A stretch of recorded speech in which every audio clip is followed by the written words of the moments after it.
Are we breaking a disclosure agreement? Well, that crap is already done and over with it.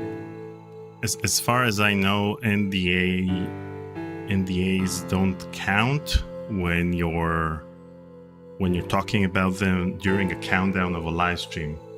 I think anything you say during the countdown is fine. That's based on what law? NDAs By the don't. way, we're live. I mean, during the countdown, this is like a legal limbo. You can say whatever, and it's fine. During the live stream, we don't have to mention the fact that we broke all of our NDAs throughout the countdown. So don't worry about it. So now is the time to... They just technically went live the second I asked Cesar that. Wow, now you're really loud, Sai. You went from like being quiet to now you're really loud. I can hear you in 4D. Wow. No, you're fine, Sai. Hello, everyone. Katie. Hi, Katie. Hey, Katie. No, since this is a legal limbo, we can't address the people in the chat until after the live stream started. Okay, I take back my hellos then. We need to pretend as if no one can hear us. Okay, guys, we're muted. Okay, hello, Katie. So what's your least favorite Sierra game? Wow, you really mean business today, huh? How does this feel all the beats here? Which King's Quest sucks the most? Oh, you don't ask me that question. I cannot. Yeah, we're not gonna. We're ready. We're gonna get ourselves in so much trouble. What Phantasmagoria game is your favorite? The first one. God damn it. You know, I have a story about that. I was actually super excited to actually hang out with Cesar live after, I don't know, like 10 years or something since the last time we did a live stream together. And I was like talking to him, like, hey, you know, we're going to be live and stuff. And his one and only question was, is Curtis going to be there? Yeah. And I was like, you're such a fun boy. And I was like, no, I don't think he's going to. And then he was just like completely bummed out. I said, well, you're stuck with me. Thank you for that. He loves Curtis, so don't let him fool you. He's a Phantasmagoria fanboy. Like the one and only question he asked me was that. I am. But he asked like which one is my favorite. My favorite is still the first one, but that's the vote of confidence I needed from you before the live stream. I actually like the trailer for Phantasmagoria 2. I used to watch so many times, like on repeat. Like once I woke up my dad from like the volume, like I had it so loud that my dad just woke up and okay, the countdown has ended. Let's start the live stream.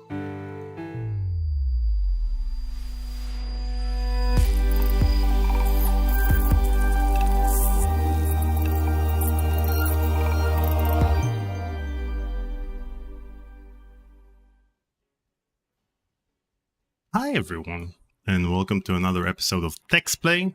I hope everyone's doing well. Today, we're gonna play Gabriel Knight Sins of the Fathers, the 20th anniversary edition, with former CEO Cesar Bittar and publishing manager and artist extraordinaire Mistage, which also joined us when we played Zach McCracken and the Alien Mindbenders with David Fox.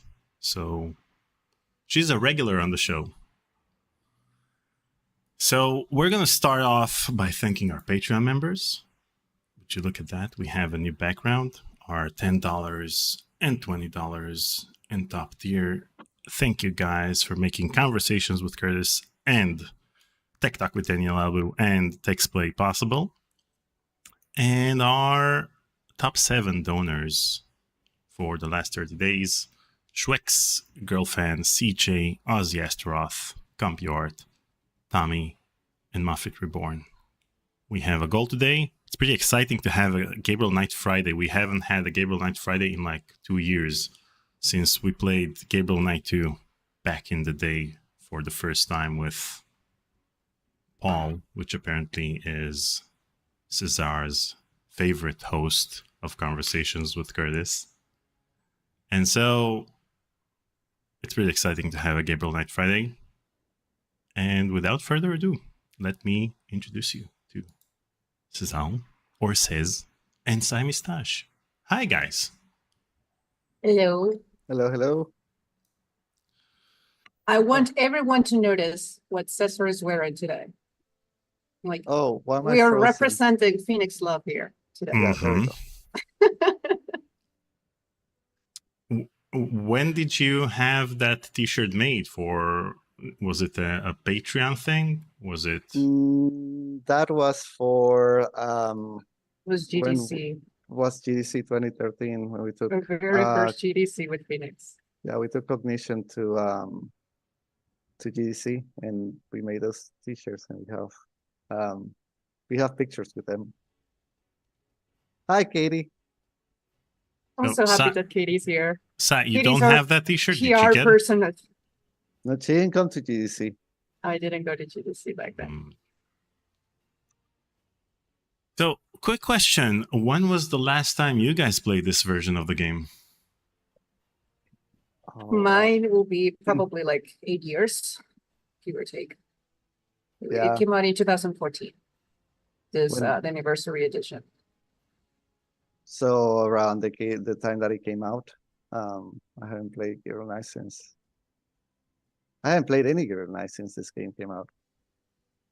Wow, that's the big revelation coming. Wow, not even the second one? No, I played the second one. No, actually, no, I'm lying. I did play the second one after. Okay, makes sense. Did you play the third one since it came out? Yes, because what happened is that I just cannot remember if I played them actually before or right after. It was either or that I played the whole trilogy back to back. Wow. And did you ever consider actually creating a remake of the third one, which actually needs a remake? No, I always wanted to make the next one. So either the next one or the first one? Those were... So, I mean, to be fair, like I never thought that I would be remaking the first Gabriel Night.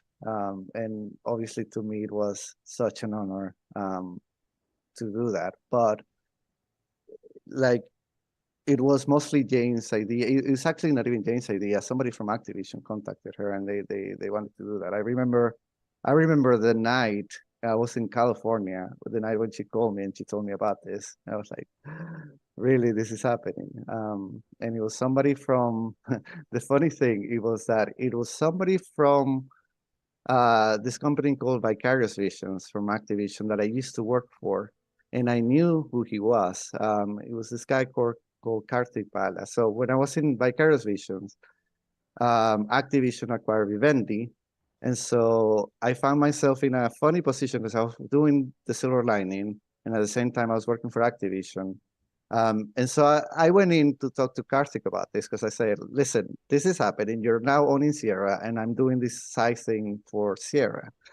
And I remember when I walked into his office and I talked to him, he had he had the Peace Within box in the backs of his amongst his favorite games. I asked him, like, are you a fan of Gabriel Knight? He's like, I'm a huge fan of Gabriel Knight. So he's a fanboy. Yeah, so it was funny that it was interesting that years later, when Jane calls me and she tells me, like, there's this guy called Karthik Bala that is looking into redoing the Gabriel, like remaking Gabriel Knight 1. I'm like, really, Karthik? I know him.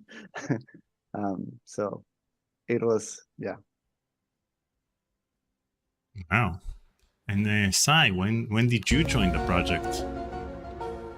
Well, I've been with Phoenix a very long time. Pieces of 8, GK4 please and thank you. Thank you, CJ, for the generous donation. Wow, I love that tip animation. That's a new one. Yeah. So when did you join the project?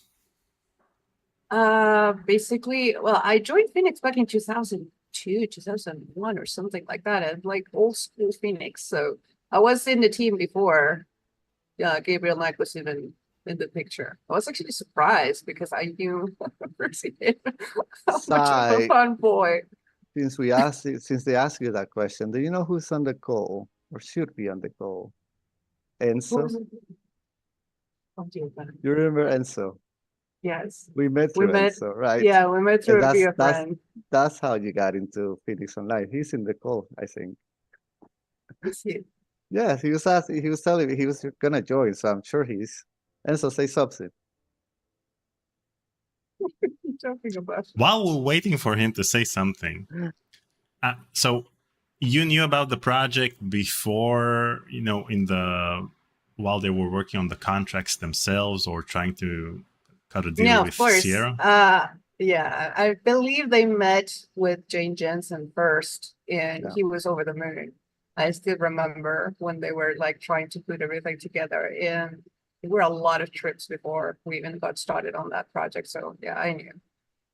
Actually, what is interesting was that so we were working on Mobius at the time. We were doing Mobius for Jane, and this project didn't come to us initially.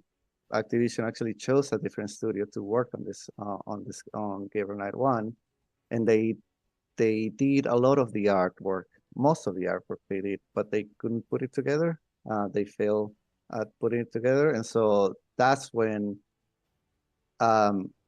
it came to us. And I think that I wish that it had come to us first, because we would have been able to work with Activision, and it would have probably been released by Activision and had like all the marketing support from their side. But yeah, at the end of the day, I'm still happy that I got to work on it.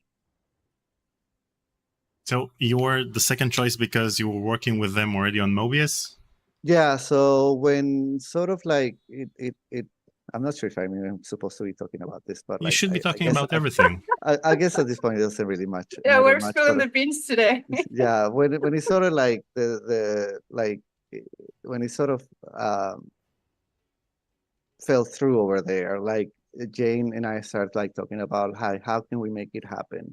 And so we sat down with her, we looked at options, see how we could make it happen, and we did our best, and like we are able to put it together. But yeah, I was because I had been a little bit jaded at the fact that I wanted to work on this, and then eventually it came our way. Katie was working actually on it from the very beginning, because she started working with Jane on the design side. Hi, Katie. We love you, Katie. And before you worked on Gabriel Knight and Mobius, you worked on Tales of Monkey Island. Oh, I did. That was funny.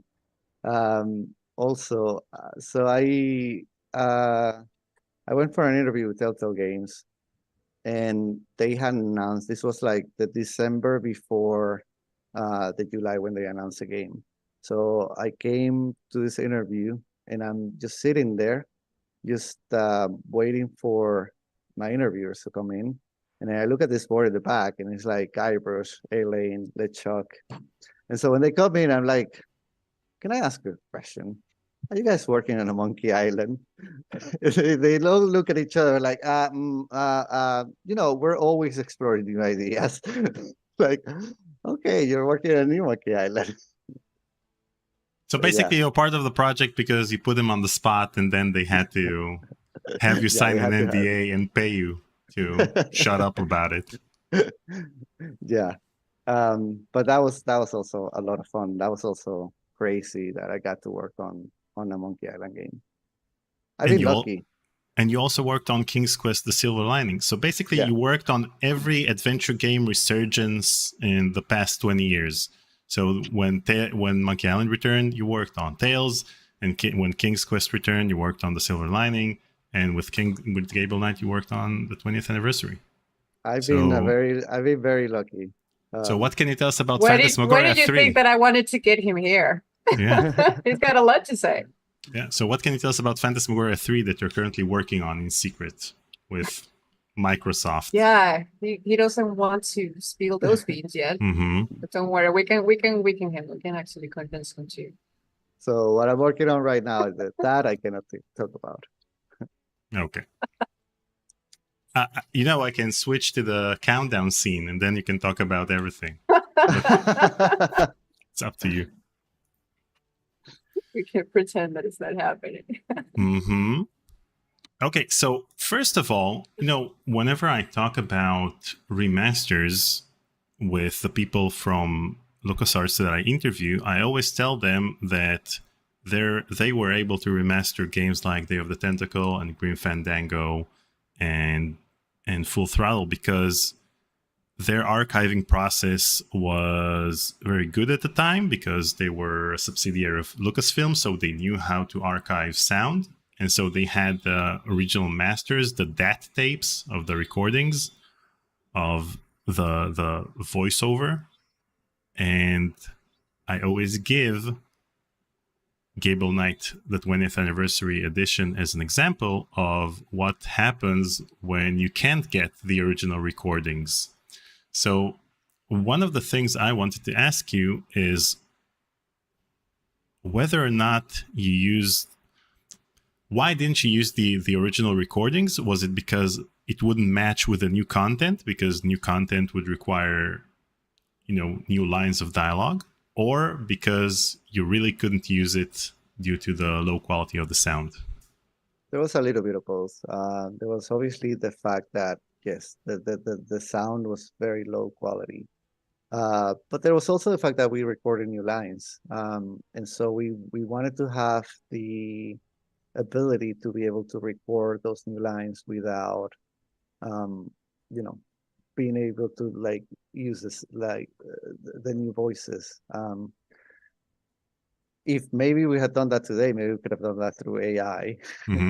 But back then we didn't have that choice, right? So we then made the choice of having a new cast.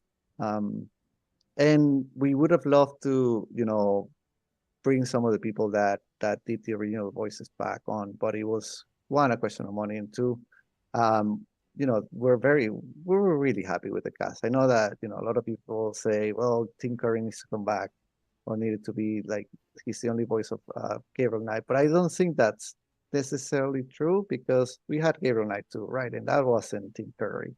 So I think Jason Victor did an amazing job at playing Gabriel Knight. It was actually almost a little bit uncanny how close he could get to his voice and to his accent and to it's not Tim Curry, but at the same time he gave him his own voice and he made it his.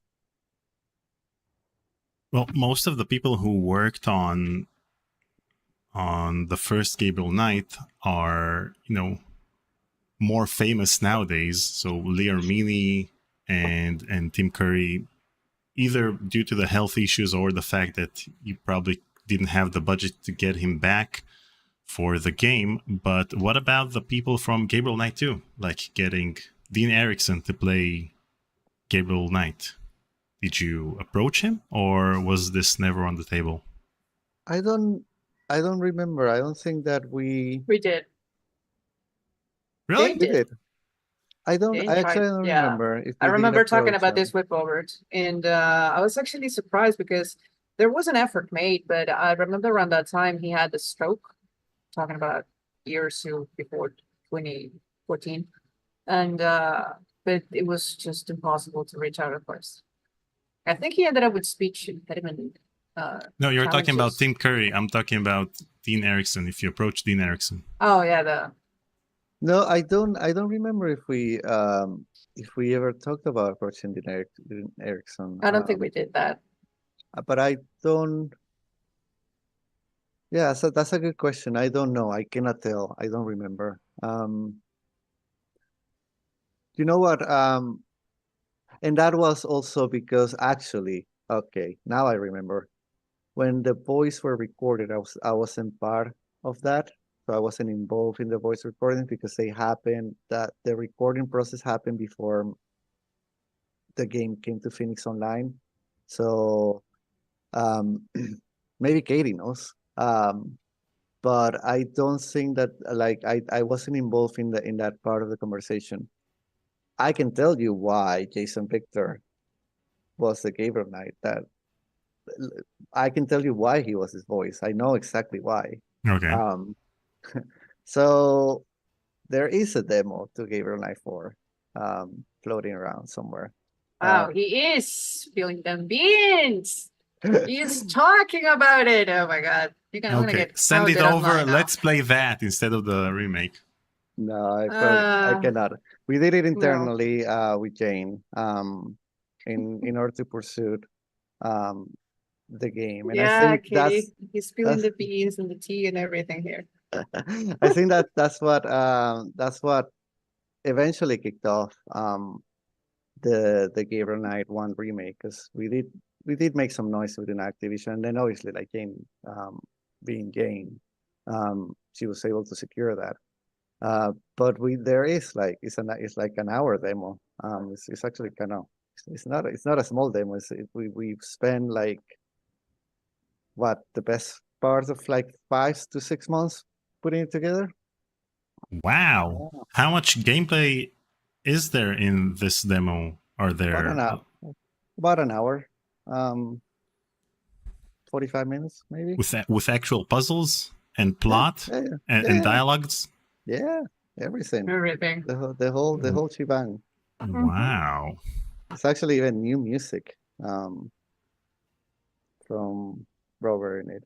I get asked about Gabriel Knight 4 as of today. It's been such a long time since we launched the anniversary edition, and people are always, in fact, today I got asked again, like when are we going to port it to Xbox or stuff like that. It's like, I wish licensing were a little bit more simple to handle, specifically with things like that. But it's very complicated sometimes to explain to fans about all this kind of stuff. Hey, we have a bunch of Phoenix people here. Hello. I'm in love with this. Hi, guys. There's Joseph, Wayne, Carlitos. Hi. Oh my God, so many people. Thank you for showing up, everyone. The license you got for Gabriel Knight, for the license you have for Phoenix Online, did it expire? Is it like, a movie license in which you have to have a game come out a movie come out every 5 years? You're literally asking us contractual information. You really want us to get I can switch to the countdown scene. Wow. For which? It's not holding back any budgets. You mean for the Silver Lightning? No, I'm he's asking asking about Gabriel Knight. For Gabriel Knight. I don't know. We don't have a license. Jane has a license. Okay. So that's his way of telling you that we're not telling you. Okay. No, but it's true. I mean, like that yes, licenses for Pinterest Studios, yes. Yeah. So there's a lot of undisclosed information there in the contract, so to speak. Okay. And we're already being asked. We're already being asked about Silver Lining, by the way. Silver Lining Chapter 5. Yeah. And I want Daniel has the tea because we started talking about it before the live stream. So Daniel, you can go ahead and ask Daniel directly online about what's the secret that we were talking about behind the scenes about Silver Lining. We tried to switch to Spanish, but I'm sure he understood a lot of it. Yeah. So, given the fact that the reason why I asked about the license is because sure, we're gonna play the 20th anniversary edition, but last year you could have released the 30th anniversary edition, and now you have AI tools. We don't need AI tools to create the voices of the original characters, but we can clean up the original voice recordings and re-release the game with Tim Curry. I don't think nobody has thought about that with us. That's why we're here, and that's why the entire Phoenix Online crew is in the chat. This is a business meeting. Yeah, apparently you're asking us very specific contract legal questions here, but there is something important to be mentioned here. The Gamers Proto was talking about, Microsoft technically owns nowadays what it would be every right for Gabriel Knight, so that is true. the whole process will be entirely different, because before you could just go ahead and negotiate directly with Activision, but remember that Activision got bought, and that deal was, it's kind of still up in the air. It's taking a few years to, materialize, but at this point, I guess it's like, it will probably take a little bit of a while for them to open conversations about that kind of stuff, as it is anyway. The people normally, the people normally that handle those things change every couple of years or so. Even when we were working with like the Silver Lining, we went through many different people where we had to like renew the contracts, etc. And it's sometimes very difficult. And then for them to even like open up, like letting a new release happen for something like this, I don't know how easy that could be. I mean, when they started talking about the acquisition of Activision by Microsoft, and the Microsoft gaming CEO at the time started mentioning IPs like King's Quest and the fact that he played them or liked them at the time. So to me at the time, it seemed like it was a change of entity similar to what LucasArts did in 2012 when Disney purchased them, and then they turned into a legal entity that licenses their IPs to whomever pays, and they can release games with these IPs. So I think, hopefully, that Microsoft would be doing a similar thing, because as far as I know, Activision and Vivendi at the time were very... Well, we can only hope. Remember that this is something that has happened time and time again in the industry, like not just that, Sierra rights just get sold and whatnot, but usually when this happens, a lot of companies just shelve all these things, because unless they actually see any monetary advance or any financial interest in that directly, they usually just it becomes a very complicated to get through, administratively speaking. So most of the time, I mean, that is the best case scenario, that they actually do, hold some sort of like process to make themselves available for that kind of conversation. But I know firsthand that it's usually not as easy as it sounds, or that even those things actually kind of happen. I'm working with Rocket now. It's a different production studios. So probably that's what working with Phoenix, but and we work a little bit with that. And I can tell you firsthand, it's like licensing issues or licensing development like that is completely different from studio to studio. And I mean, don't forget that there was they did try to revive it. So it was going to be a combination of Gabriel Knight and King's Quest, and they eventually just did the King's Quest game that they released in 2015, 2014. It was around the same time. But then it sort of died there. Like they stopped there. So I think that the people that were pushing for it within Activision, they really wanted to revive it. But at the same time, like, there is the fact that the market of games keeps changing and is so difficult and so different all the time.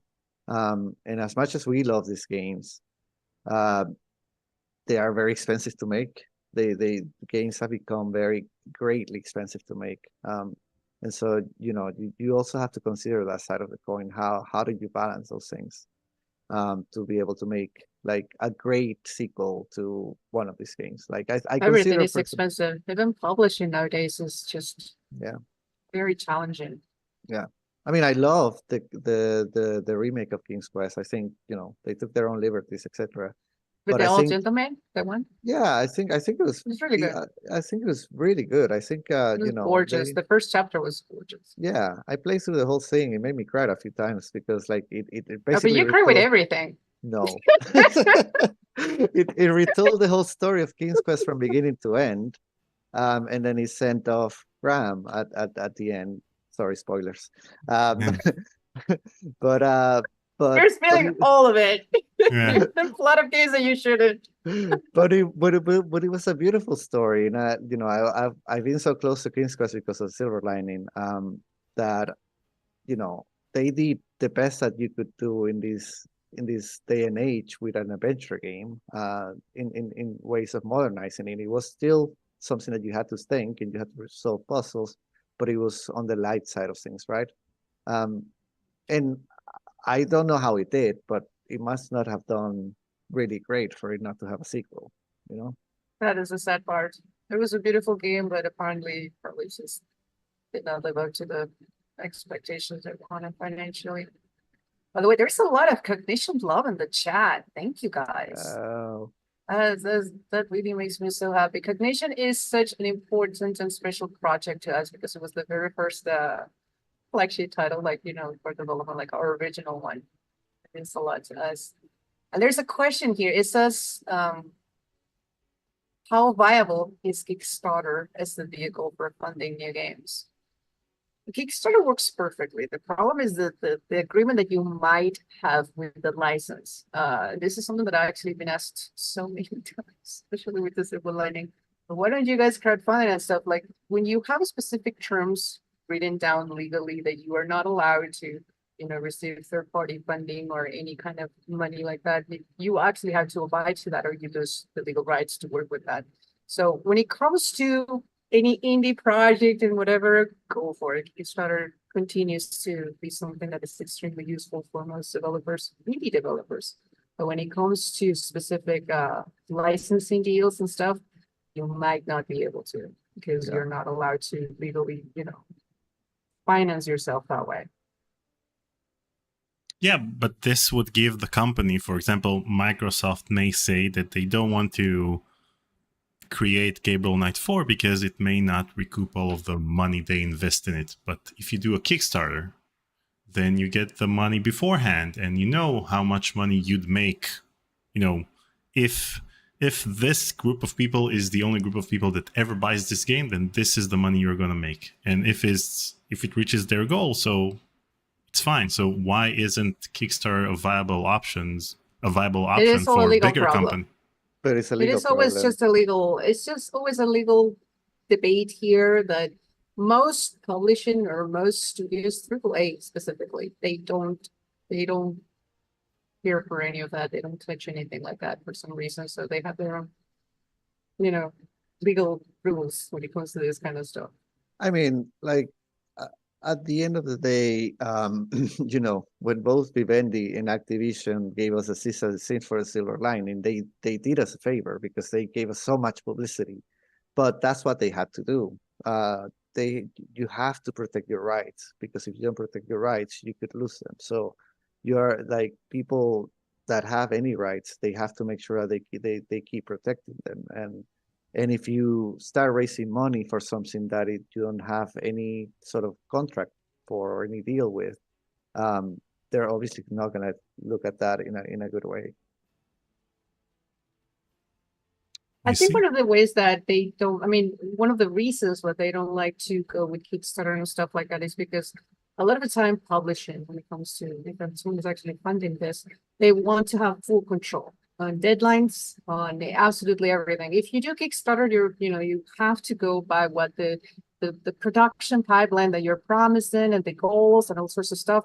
Most publishing studios tend to be a little bit more like they disclose a lot of stuff by heart. In this case, like if they want to postpone something because maybe a port is not done or it's not good to go, they will without asking anybody for permission and stuff like that. So maybe that's another reason why Kickstarter is not something like they seem to be very interested in, so to speak.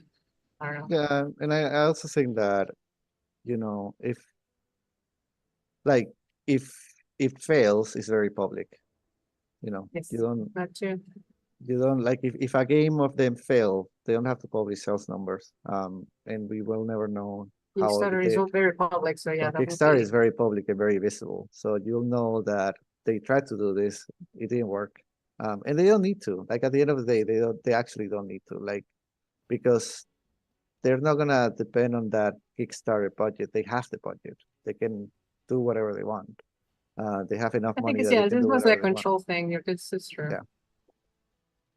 Yeah, but Kickstarter would at least give you, the visibility of how many people would actually want to see a game like this come to fruition.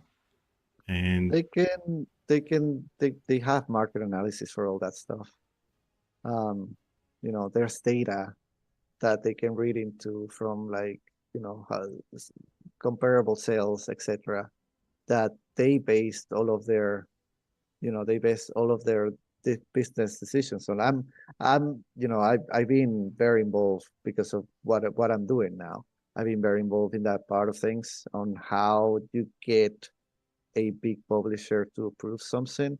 And it's way more complicated than, there's so many steps, so many people that you have to convince, so many, I've had, I just went through a green light meeting, but all the steps that we needed to take to get there, it took so long, and it was so many people giving their own opinions and weighing in on these things. See, this is why I wanted to bring Cesar into the meeting, because when it comes to publishing, everything that he does, I don't have to deal with it. Once it comes to me, it's ready for me to just push forward publicly, for you, it's a done marketing, all deal. sorts of stuff.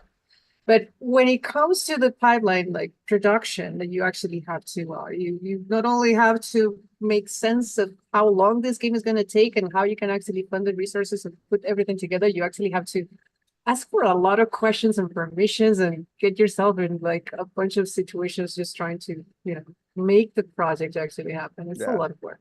Yeah. So he actually sees how the sausage is being made. Unfortunately, he makes it. I think he makes it. Sausage. He makes the sausage. Yeah. I just market it, but he makes it. That's the thing. One of the reasons why I wanted to start Phoenix Online as an actual commercial company was because I actually wanted to make our own games. And at the end of the day, sure, we make cognition, and I'm very happy because that's one of my proudest achievements. But after that, all I did was deal with the business side of things. It's a lot that goes behind the background, and that you have to deal with. And at the end of the day, I didn't have any more time to think about making games. I was, but yeah, there is a lot that goes behind the background and with all those companies. It's all about opportunity. It's all about the right moment. People ask why are they keeping their licenses and not doing anything with it? Well, they have 1,000 other licenses as well, and it's all about the right person that champions it within a company. Just like it happened in 2013, 2014 with Gabriel Knight in King's Quest. It was the right people because it was Karthik and somebody else who is. We had a chat with him on GDC at one point. He was one of the top dogs in Activision. I forget his name right now, but they were massive Sierra fans, and they saw these franchises and they wanted to make the push for that. You have to have the right people within the companies to do that, because otherwise it'll never happen. There's so many other things that are always going on in corporations like that all the time, every day. We have new people in the chat. Just want to say hi, Stacy. And we have also old school Phoenix members here. We have Aaron in the chat. Hi, lovely. Good that you made it here. I'm so happy to see so many lovely faces. We have old school Phoenix members on the live stream with Cez online. Estimated time on Cognition 2. People really are asking all the hard questions today. Like the exact date. Okay, so let me ask you this. How many IPs, famous IPs, did you try to revive but didn't succeed? Before we move on, I want to say something for the Cognition fans. There is documentation in Cognition 2. That's all I'm going to say. Cesar remembers. Cesar knows. Yeah, thank you. There is a full story for Cognition 2 in here. Cognition 2 has documentation, game design documentation, just so you know. There's a little trailer for Cognition 2. There's somewhere. A lot of stuff. Yeah. Actually. That is one game that I like to do at some point in my life. It says troublemaker. Well, is it truth? I'm not going to say anything. But sorry, Dana, what was your question? No, that is actually a game that I would love to do at some point in my life. See, it's not confirmed, but we may or may not be trying to talk Cesar to come back. Just Well, I mean, I it's up wish. in the air. It's like we've been showing him stuff, and they're like, "We miss you." Come So back. I would actually love to come back and make all of these games, but I think See? that we all, Just cut the sentence there. I would like Yeah, to come back. That's it. that's Just legally keep it binding. there. No problem. no.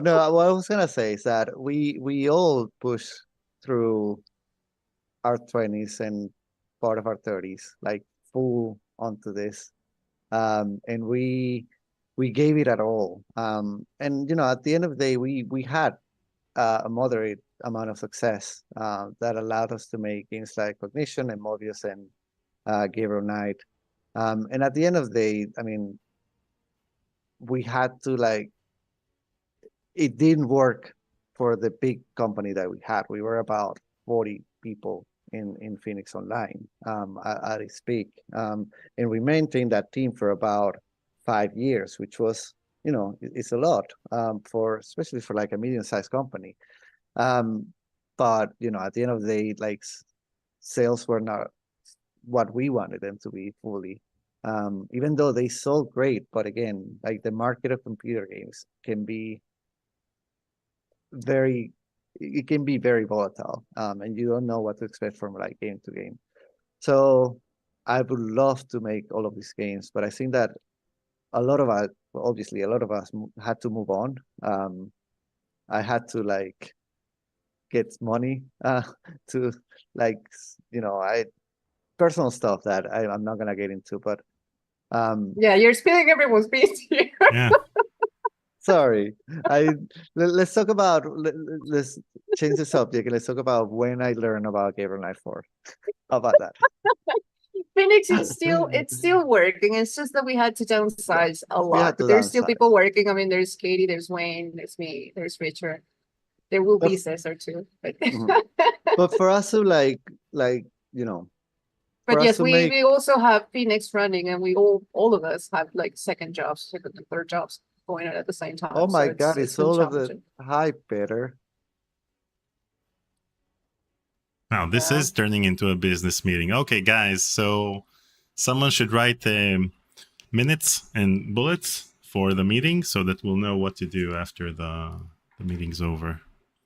So what I wanted to know... People are complaining that we were supposed to be playing the game. Just like, Daniel seems to want us to like short of disclosing the freaking documents here, live stream or something like that. He's been asking us even of like down to like everything. Once we'll reach the 1 hour mark, then we'll consider playing the game. We will consider. The tea is that good, huh? I'm reading from CryJ. Gabriel Knight is special to a lot of people, so I guess that's why people want Gabriel Knight 4. Of course, yes. And I'm a big fan of, like, that's my favorite franchise in the world. So when Gabriel Knight finished, and spoilers, Grace leaves Gabriel. She disappears. I remember when I finished that game, I was still in my hometown in Venezuela, and it was about 6 in the morning when I finished that game, and I saw that scene with Grace just leave, and I just couldn't breathe. like no. He cries about everything. I told you. No, I See, wasn't I crying. don't lie. No. He cries about everything. I was not crying. I just couldn't breathe. I had an anxiety snots attack. And everything. I was having an anxiety attack Anime at that style. moment because Grace just left. And not knowing what happens for such a long while. But then I did eventually learn what happened. I cannot tell, obviously. That's not my place to tell. But I did, like, when we met Jane, which was one of the highlights of my life. He was a complete change man. He was like floating. I still remember the photos of you guys visiting the ranch and everything. You had like the biggest smile that I had seen on you in like 20 years. Yeah, Big I don't fanboy. Yeah. I even know how I contacted Jane. I don't know how I got her email. Somebody gave me her email. Then I just sent her this email, this fanboy email. And then for some reason, she was crazy enough to agree to meet with us. She was like, yeah, Katie is spilling the beans in the chat. She's like, you stalk her. What the hell are you talking about? yeah, Like, but you sure. stalk her? Yeah, pretty much. That's how I met everybody. Like that's Yeah, how like that Ken Williams said I met Jane Jensen and Outlaw because I pretty much stalked them. But I somehow managed to convince Jane to let us 5 of us just come and stay at her farm in Pennsylvania. So we went there and we stayed there for a weekend.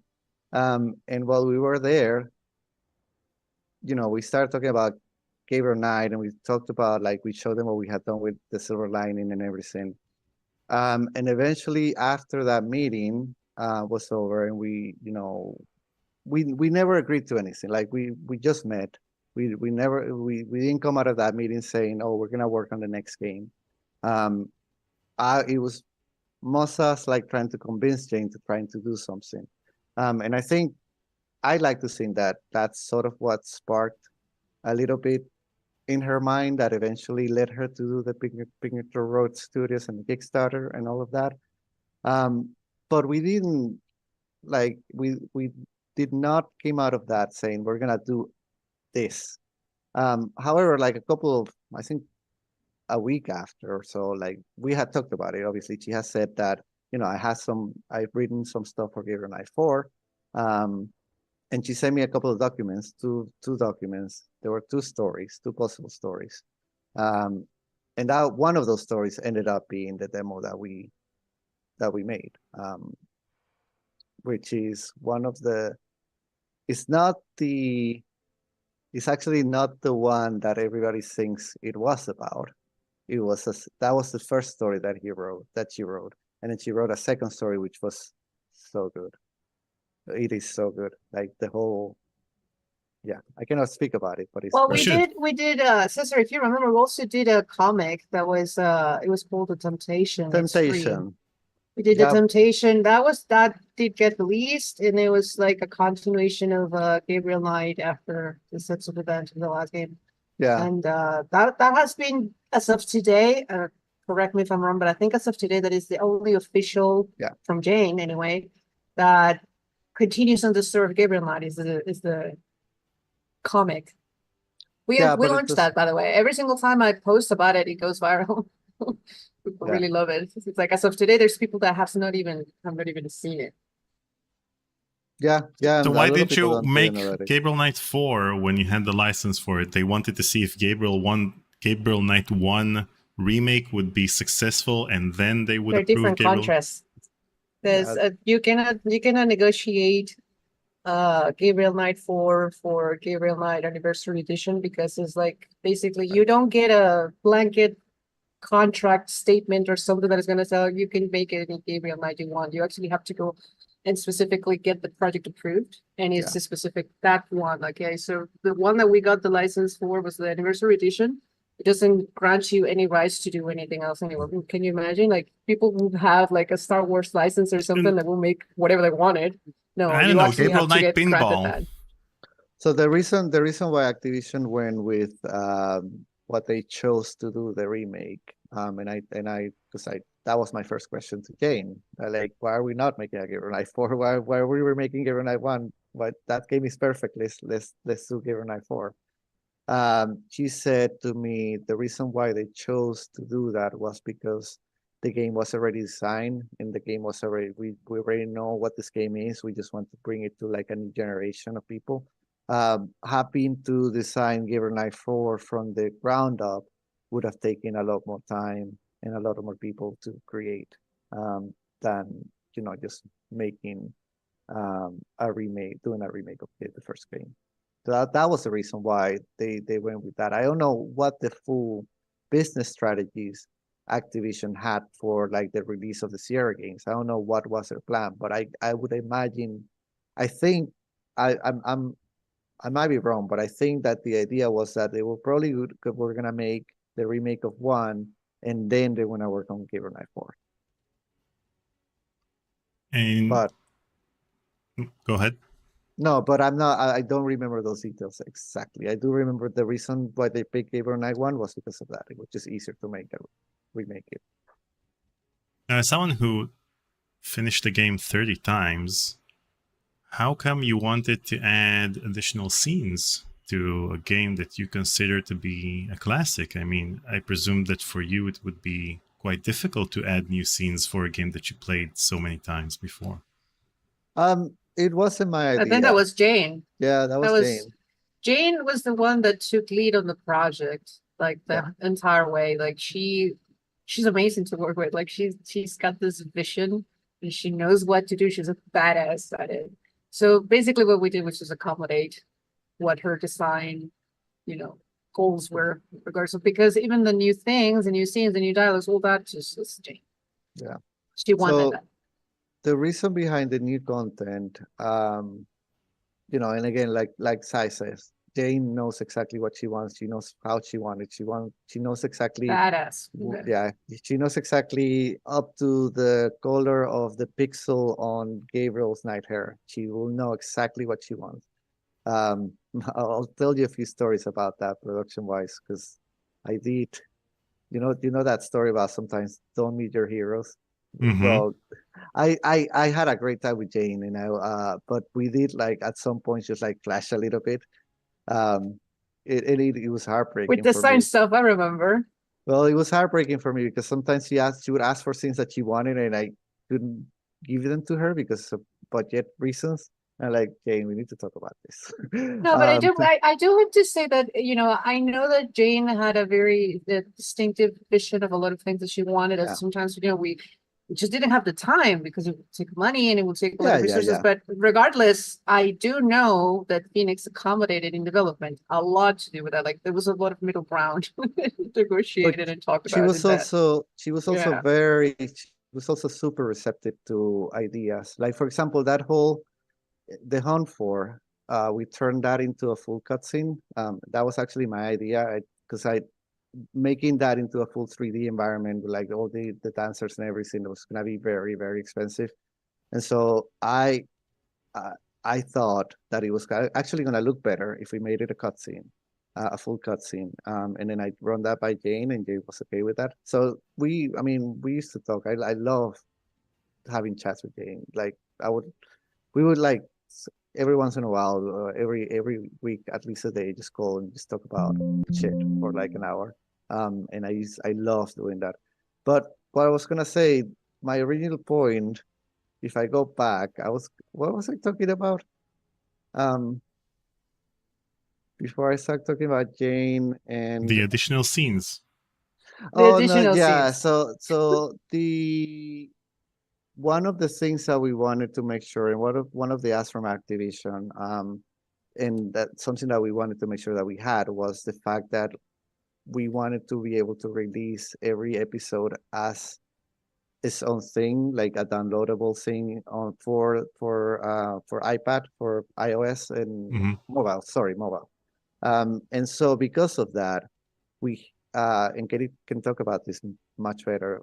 They had to restructure how all the days work so that every day had enough content that it could stand on its own if you wanted to download it for every day for 99 cents, whatever it was that we ended up doing with that. So that's the reason why Jane eventually had to add content so that every day felt whole enough. And that's why the 20th anniversary edition is more linear than the original one. I mean, there are some locations that you can't reach in some days just because you had to fill each day with content. Exactly. As Katie mentions in the comments, that is exactly why Day 4 is much longer in the remake than it is in the original game. Yeah. So if we hadn't considered mobile, we would have just gone with the original design, which was just, very open-ended. But because we had to consider that part of it, that's why changes were introduced to the game. And AT Machine mentioned in the chat that the police station scene was added from the novelization of Sins of the Fathers. Yeah. Which I have over here. I have the Gabriel Knight Mysteries box. I got it a while ago, and it has the Sins of the Fathers novelization. I had that same box. Wow. Yeah, I used to own that same box. That one also comes with like the novels. Yeah, it comes with the novel of the first and the first and second Gabriel Knight, and a demo of the third, and the soundtrack, which we uploaded on this channel. So if you guys want to listen to it, I asked Robert Holmes for permission. So I found those novels like really interesting. The first one, actually, to me, it reads like a walkthrough of the game, but the second one is so good. I love the second one. I love like how she novelized the second one.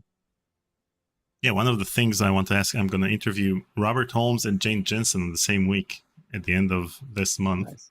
Nice. And one of the things I want to ask Jane is, why didn't she like the novelization of the first one that much? She said that. She said that she didn't like it. Mm-hmm. I can probably tell you why. I mean, I never spoke to her about it, but he's even spilling Jane Jensen's teams. Like, no, I can ask you the questions. You're talking all the secrets today. Like, I don't. You really took it to heart. No. I don't. I don't know the answer. I can imagine the answer. It's because she actually wrote it, and it feels really like a walkthrough. Like it. She basically wrote everything that happened in the game, and she made it. She narrated every event to the last point. Well, with the second one, she adapted it more, without like having to worry about puzzles or anything else. She just told the story, and that flew much better, in my opinion. I don't know why she thinks, but I think I can imagine that. And oh my God, are you gonna talk to Jane Jensen in 3 weeks? Please don't tell anything of what I said here. That's why this is being recorded. You know, usually in my interviews, I show, hey, let's look at this footage from my previous interview and discuss. So take a look what Cesar said about you. Oh my God, she's gonna hate me now. This is my MO. I ask a question and then I get an answer from my guest, and then let's see what Cesar had to say about this entire ordeal. Jane can dodge a bullet like no one else. I'm not worried. I am. Okay. You should be. Worried about all of us. Okay. I think it's time we should play the game, or at least pretend we're playing the game, and then keep on talking about everything else. So let me switch. See, Daniel, I promised you that we were going to spill everything here. We're going to talk about everything. Oh. There is actually a trailer to that Gabriel Knight. Cesar! I know, there is a trailer. Wait. Gabriel. No, let's move to the game. I cannot show it. Obviously, like oh my. Stop. I have the link. I'm never gonna end this live stream until you show it's you won't be able to find it. It's a secret link in YouTube, I think. Okay. But it exists. Which you don't have. You don't have that link. I have the link, but I don't. No, send it to me in the chat. Yeah. I'm not gonna play it on stream. Okay. Back to the game. Next time you're gonna mention the trailer, we're gonna switch to this scene and remain here until you show us the trailer. Katie says next is going to pull up the episode 5 script and she's gonna walk us all through it. You know what? It's probably gonna that I can do. No, you're not gonna do that. I'm not bound by legal. But all of your NDAs have expired, probably. Okay, you left more than 8 years ago. I did show once a screenshot in my Facebook for the 090 episode 5. It was a while ago.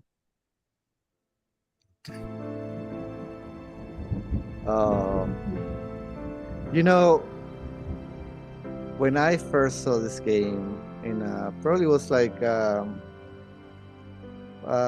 Computer Gaming World magazine or PC magazine, and I remember it was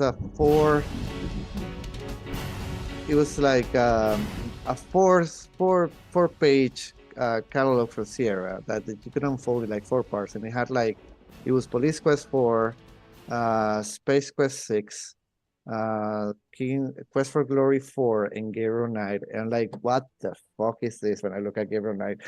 Because it was like the first of its kind. Like this was a mature game, and this ad was so beautiful. And I just looked at it. I just fell in love with it. I couldn't stop thinking about the game until it got released. Oh boy. And when it got released, finally, and I get my hands on it, I couldn't run it in my machine because I had a 286 and it ran in 386 or more. I had to beg my dad for days to buy me a new computer so I could play this game. Yeah, those were the days. Yeah. Playing those games for the first time. Do you still have the big box of Gabriel Knight 1? No, I don't have any of those boxes because when I moved, I left them all to my cousins. Shit happened to me. Yeah. Which one did you have? The standard big box or the weird box? Both. He's a fun boy. He had everything. Yeah, I had both. I'm sure he even has the photos he took with Jane Jensen printed and framed. I also had the box that you had. The Mysteries of Gabriel Knight? Yeah, I had that. Awesome. So you threw these all away? I didn't throw them away. I left them with like my niece, and then she's probably threw them away. Like they don't like. Can you share images, Daniel, on the screen? Yeah, sure. I wanna show you an interview that we did back in.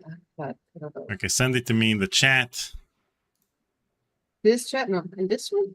The Zoom chat. Oh, see, Enzo is now in the chat. You can see him. You see the Zoom chat? Yeah. Okay. Trying to.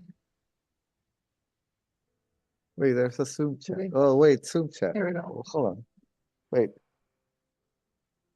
Yeah, you can place everything in the Zoom chat. It's fine. The Gabriel Knight. I'm looking for the file because I want you to I don't think Cesar remembers this. I meant to send this to him when I posted about it. I found our Edge magazine scan. You look like a baby in this photo. Oh, he doesn't he probably doesn't remember. It's no, I do remember the Edge magazine. I have 4 Remember copies of that. we were struggling to get the photos and stuff, like the mugshots for it. It was so funny. This was such a long time ago. This is like 20 years ago. But this was such a proud moment, like seeing this in the Edge magazine. I actually have copies of the magazine still. Like I do have these in Orlando. I bought like 6 copies of them or more. You have to admit that I hustle hard. TSL days for sure. Like we were everywhere. Did you get the image, Daniel? I did.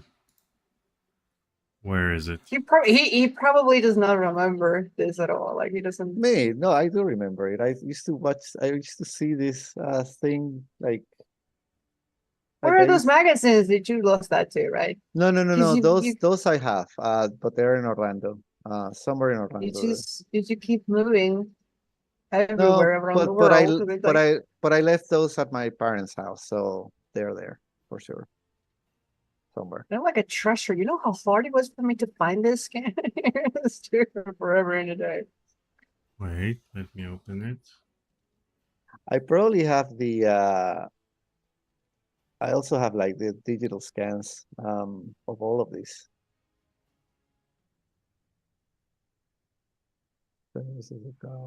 Oh.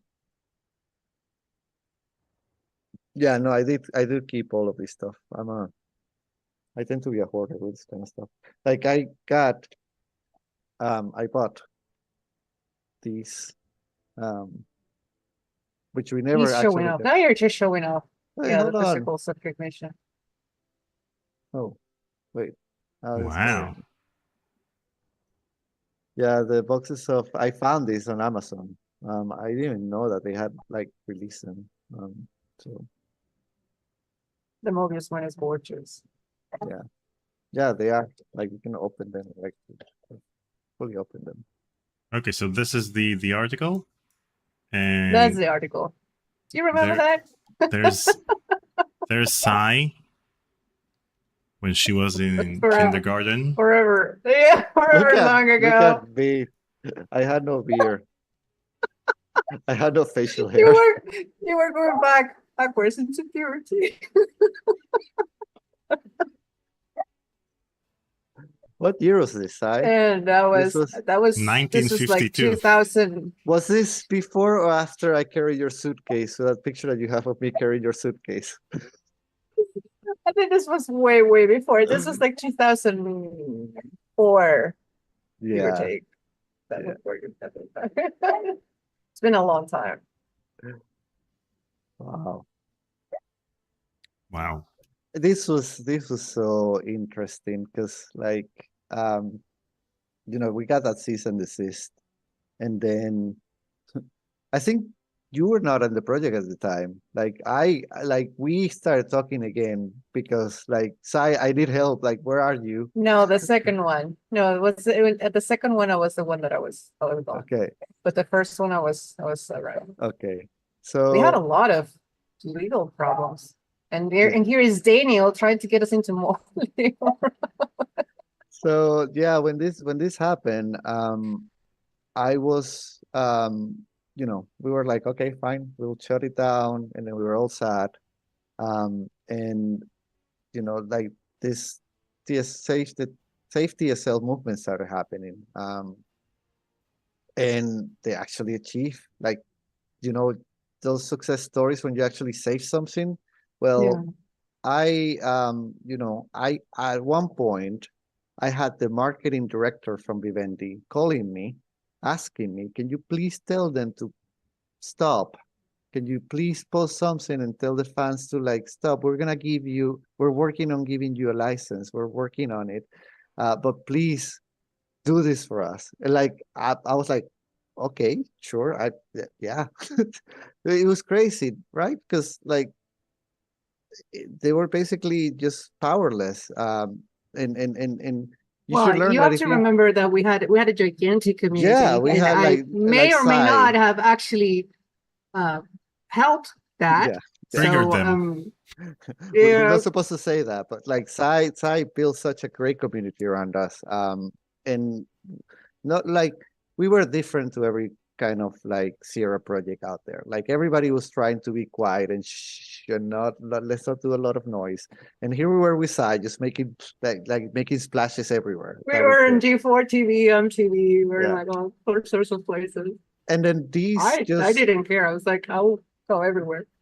Yeah, this just made it even bigger because like after all of this happened, or while it was happening, we were getting like mails from like MTV News and like Computer Gaming World and Edge Magazine. They all wanted to interview us. They all wanted to like see what was going on with us.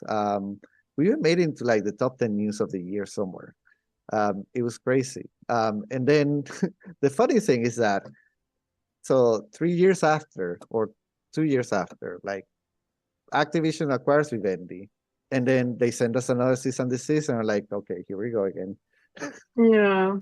See, this is another thing for you to see how licensing actually works, that even if you do have a pending, active, documentation, signed, agreed, everything, if it changes owner, then the owner can actually hold the right to revisit, go back and say, you know what, screw these people. Screw this president, like get it over with and stuff like that. And they have every right, because if you're the IP holder, you have all the cards, you have all the power to do whatever you want, but it's the IP holder, not the other one until the end of the contract. And has this ever happened with a game that, made it all the way through production but wasn't released because it changed owners and the new owner didn't even want to bother with releasing it or marketing it or whatever? This happens a lot, even in regular commercial projects. Like, it's just that people don't really talk about them. Maybe they're unknown or they're new IPs. Yeah. But if the one that is holding the rights changes management, changes owners, changes anything, then something that probably has been happening for like 3-4 years in development, it can get canceled any second.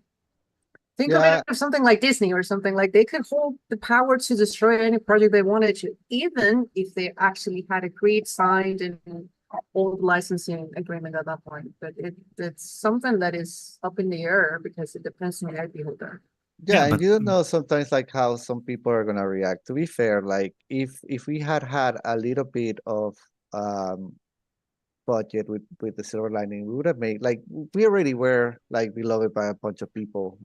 We had so many downloads. Like that's still the #1 game downloaded from the TSL from the Phoenix Online side, and we keep getting it downloaded and downloaded. If they had been, if they had wanted to, they could have fully commercialized that game. And before like they did all the what they did years after.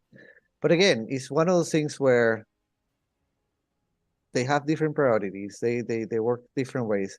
However, I will have to say that I never thought that like fans were able to do something like this. So you do have power. I mean, you have an incredible power when you do things like campaigns or whatever to like save something. It can happen. It happened with TSL. It happened with the Silver Lining. We never thought that it could be possible, and it was twice. It happened. The second time that it happened, I actually heard a really funny story of this woman with piles and piles and piles of handwritten letters on her desk asking, what the heck is the Silver Lining? Why we're not giving them a license?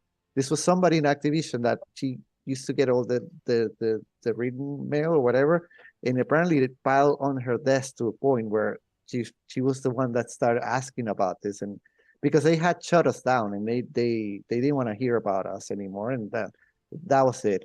But like a week after they shut us down, without us doing anything, this time we didn't do anything. A week after, like I got a call from Activision saying, by the way, we might want to give you a license. Like, okay. So adventure game fans can be very persuasive, and they're very old school if they're sending actual letters through the actual mail. So, well, you have to remember this is before social media even became a thing. We were on the news before even YouTube existed. Yeah, but we had forums back then. BBS, that's right. We had email back then. BBS forums, old school. Yeah, we had the none of that existed way back then. So it was crazy that we were as big as, I mean, it was just the traffic that we used to generate on the website and the forums. Our forums used to have, no kidding, up to like 500 to 700 messages in a day. And this is BBS stuff. Yeah.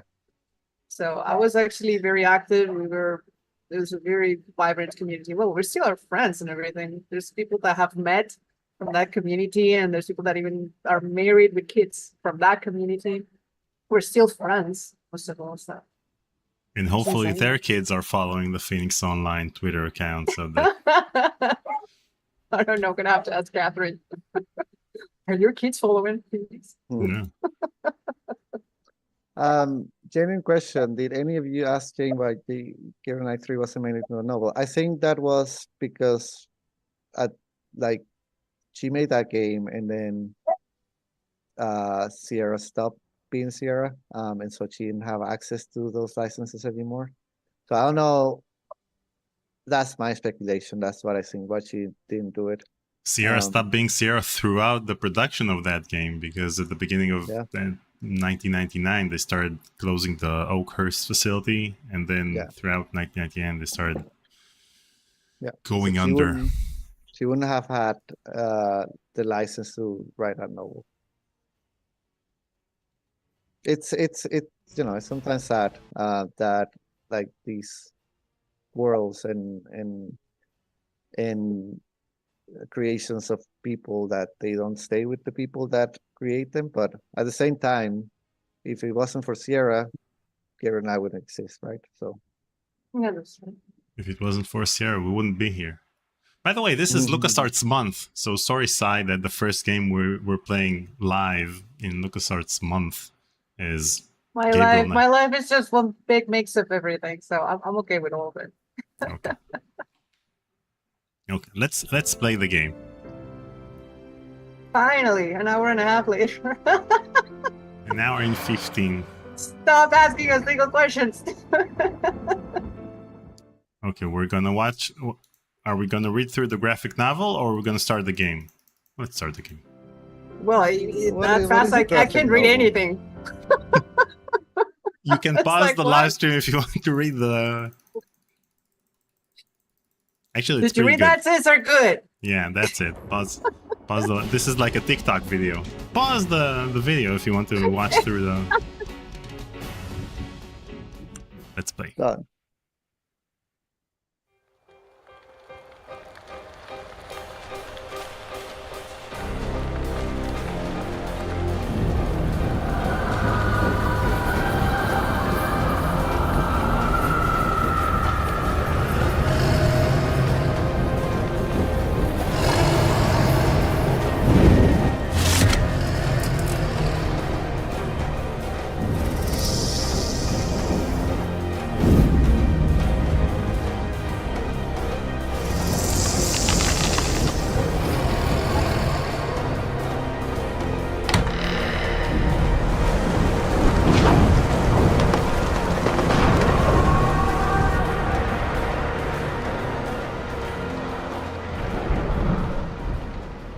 I love this cutscene so much.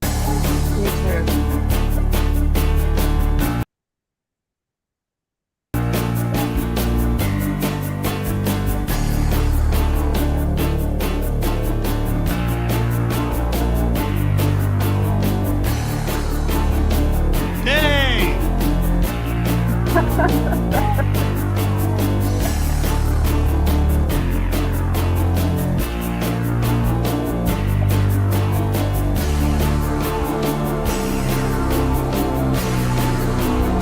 You would have told my 13 years old that my name was gonna be on a Gabriel Knight game, I would have been like, whatever.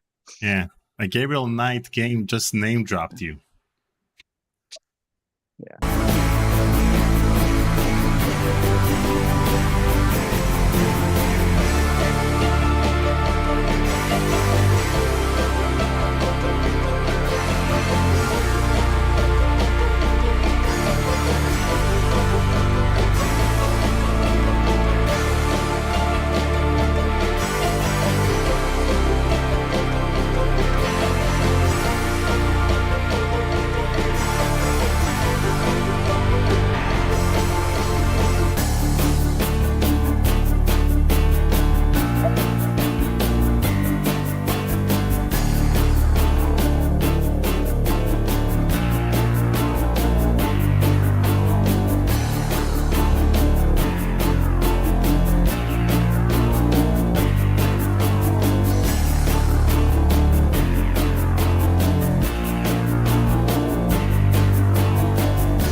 There we go, the Scarthy Pala.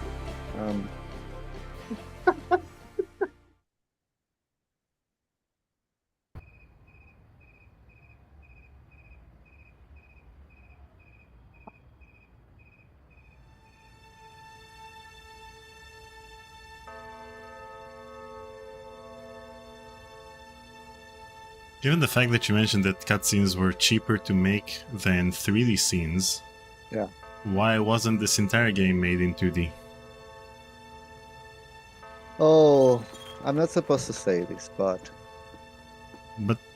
you should still say it. You know that it's gonna be good when he starts with that. It took me a really long while to get warm up to the art in this game. Because I'm so in love with the art of the original. Do you want to speak with Lolita? And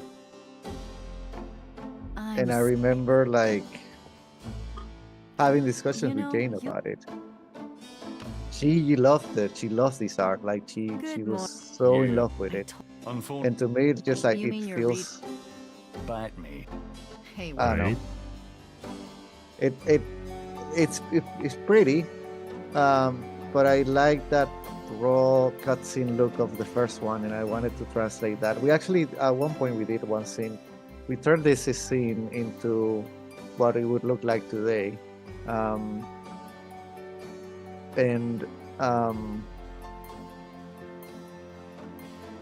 obviously, I mean, this is what she wanted. She went with this look.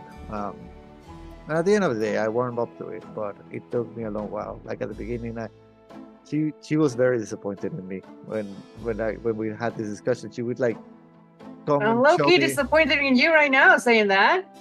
Well, she would come and show me all Oh, these man. art pieces. She was like, she would come and show me all these art pieces. The production of this game was brutal, by the way, because it was actually kind of like overlapped a little bit with Mobius to some extent. So it was a lot of work on the team on the back end of Phoenix. So this is, I mean, this and Cognition are perhaps like two of the projects that I look forward. Like I look back to the most as something very personal and very like emotional because it was so much work. And by the time that it got launched, and you know, everybody just talking about it and stuff, I felt such like joy and relief at the same time. It is brutal sometimes working with big titles like this. Yeah, it's always like I had so much pressure. And now he says this crap. Well, no, I mean like so if it was up to you, says this would have been a 2D point-and-click adventure game. No, it would have never been a 2D point-and-click adventure game because we didn't make 2D games. But it would have looked more like Cognition in terms of like the backgrounds. So I would have probably made it that way. But I think that Jane made the right choice. You know, we had that look already. Why try to repeat it? If you're gonna do a remake and Bye, Katie. like this, thank you so much for stopping by. Love having you today. Bye, Katie. If you're gonna redo it, just do something different, do something new. And I remember she like would come every once in a while because before we were working on it, she would like show me all this stuff. She would show me everything that she was working on regarding Gabriel Knight. And I always was like, oh, but. And she was at one point she got angry at me. She was actually angry at me. Like a lot of people used to get angry at Cesar, believe it or not. Not just Jane. but she wanted me to like it so much, and I eventually recognized that this was the right choice, and that you know there are some very beautiful ones, but it took me a while to make that transition from the 2D, from looking at this from the 2D comic look that it had in Gabriel Knight 1 and understanding that was Gabriel Knight 1 and we were making something different for a new generation, for a different audience, and why try to redo what was done before. Just take it as an opportunity to do something new. Okay. By the way, now that Katie's gone, you can talk about all of the legal issues that you didn't want to talk about before. No one's stopping you. I'm not stopping you. You already have way too much knowledge, Daniel. Way too much. I've already said enough to dig my own grave here. Same here. I don't even want to look at social media after this stream. Well, they're probably gonna rehire you, Cez, now that you've said all this, just to make you sign an NDA so that you will never do this again.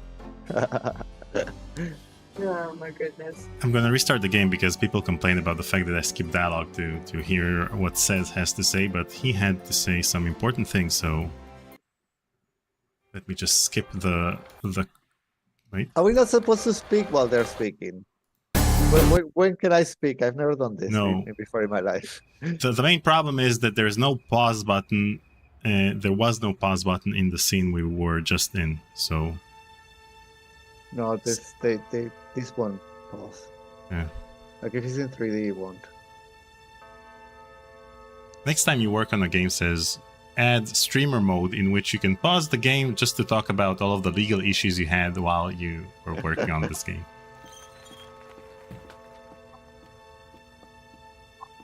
it's a problem of the way our cinematic tool was set up. Well, no, sorry, you can skip some scenes. It's either whether we set up to be skippable or no. What you cannot do sometimes is skip but lines they don't of want dialogue. me to skip. Just a minute. It lives, I see. Do you want to speak with Lolita? Lolita. I'm sorry, but Gabriel's allowed. I mean, he's out. You know, you could do better. I know I don't know you, but you could do better. Bye-bye. Bye-bye. I love Grace. You know what's sad? I Morning. can You look tell like you those hell. lines Did by you have another memory. nightmare last night?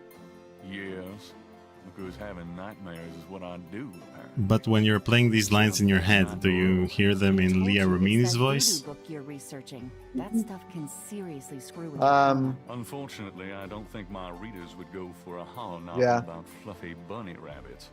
So voodoo it is. You mean your reader? She lives in Wisconsin, doesn't she? Bite me. Hey, what goes on in your bed stays in your bed as far as I'm concerned. I have messages for you when you want them. It's interesting because I don't. I only played the CD version of Hero Night 1 like towards the end of my 30 sessions that I played. Like I told you, I used to play it every time. So that every time that I got a new Sound Blaster, I would play it to hear how the music had improved in the new Sound Blaster. But this is probably the game that I've played most in my life. Even though the second is still my favorite, this one is the one that I played the most in my life. So which sound cards did you have? Did you have Sound Blaster 16 and then the Roland 32? No, I never had a Roland. It was all Sound Blaster, but it was all from the very beginning of like Sound Blaster, like no bits to 8 bits to 16 bits to 32 bits. Wow. Yeah. That was quite expensive back in the day. Was it? Yeah. At least the 32. Roland was always expensive, but the Sound Blaster 32, AWE 32. I remember. I used to beg my dad for all these things and cry and be a pain in the ass. Focus Break asks, remake the remake to support widescreen, please. This has widescreen. I just changed the resolution so that it would be 4:3, so that I'll be able to add the 3 of us on the side. So it is widescreen. Okay. What now? Go up the ladder so that Gabriel tried to see down. The chandelier is original. Gabriel finds it charming. So some people mentioned that they like the narrator in this game better than the narrator in the original. But she's faster. Yeah.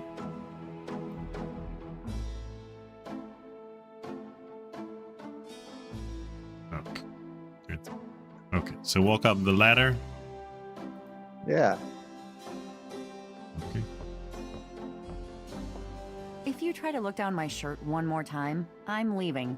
Just trying to refresh my memory. I know what you're trying to refresh, and it isn't your memory. Get down.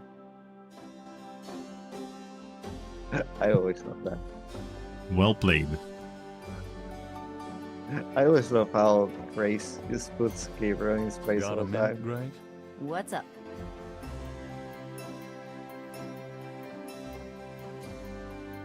So this, this scene, this dialogue scene is very similar to the one from the original game. Did you consider changing it?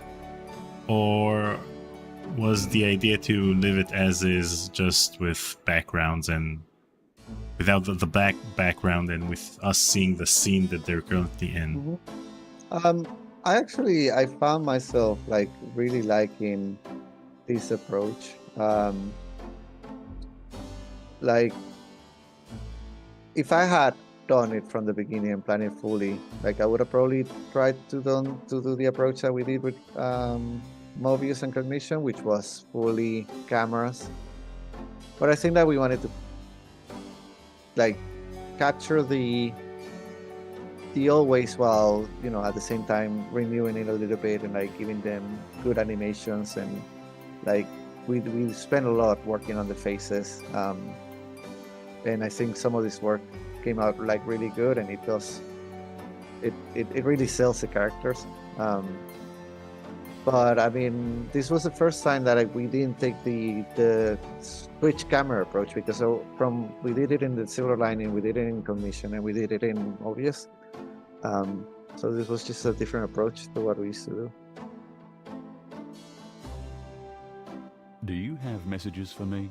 Your friend Detective Mosley called. Talkative, isn't he? Especially with you. Did you try approaching Mark He told me to Hamill? tell you that his mother's maiden name is Humphrey, and that he left some photos for you at the station. I think the only effort made was with Tim Curry, but you're probably going to have to double check that with the when you do the Actually, Jane yeah, exactly. When you talk Robert, to Jane, police information.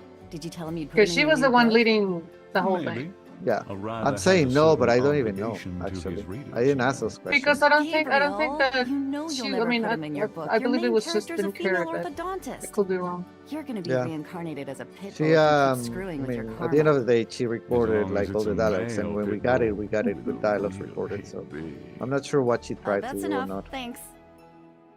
but she obviously had to work with a budget. So Did you find any good voodoo resources for me?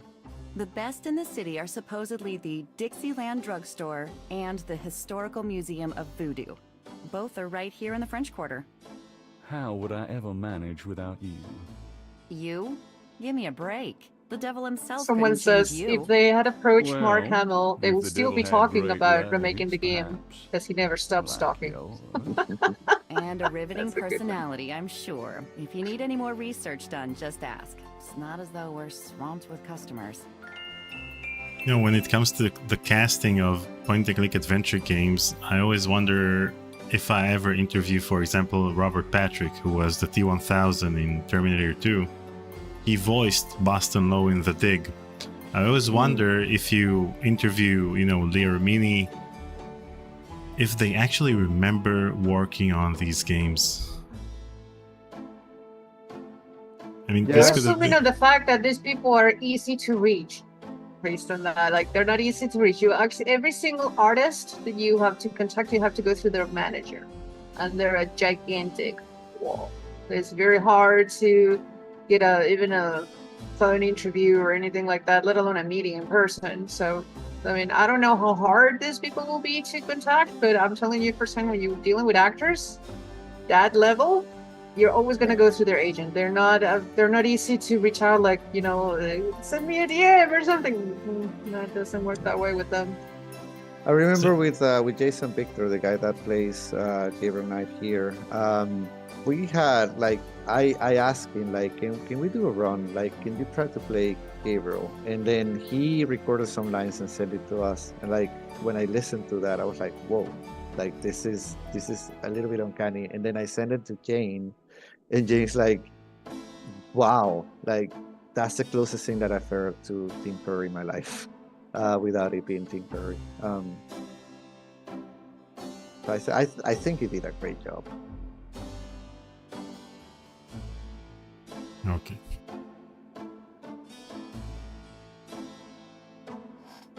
Now what? Did you ask the question? What can you tell me about voodoo? Yeah, the big question. Yeah, just skip that question. What's Or up? did you ask that question? No, he hasn't. What do you know about voodoo? I didn't know course. much of anything about it There until we you started go. researching it for your Cesar book. leaving his Now best I know that fanboy it's moment active right in the there. city. There's that shop and museum. It can clearly be dangerous in the wrong hands. You should be careful investigating it. I mean, I still believe you could have gotten Dean Erickson. Last year or 2 years ago, he agreed to join as a voice actor in a point-and-click adventure game Okay. called Fogtown. So let's get all the gang back together. Let's get Mark Hamill.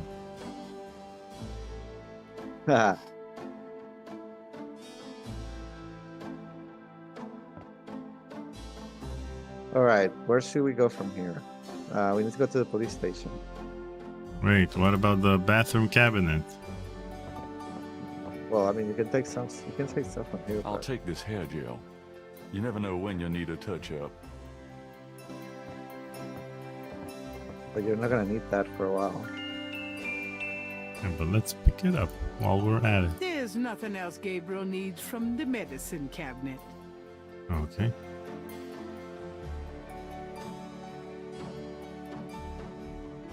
Oh, What yeah, else flashlight. do we have here? There's a flashlight here somewhere.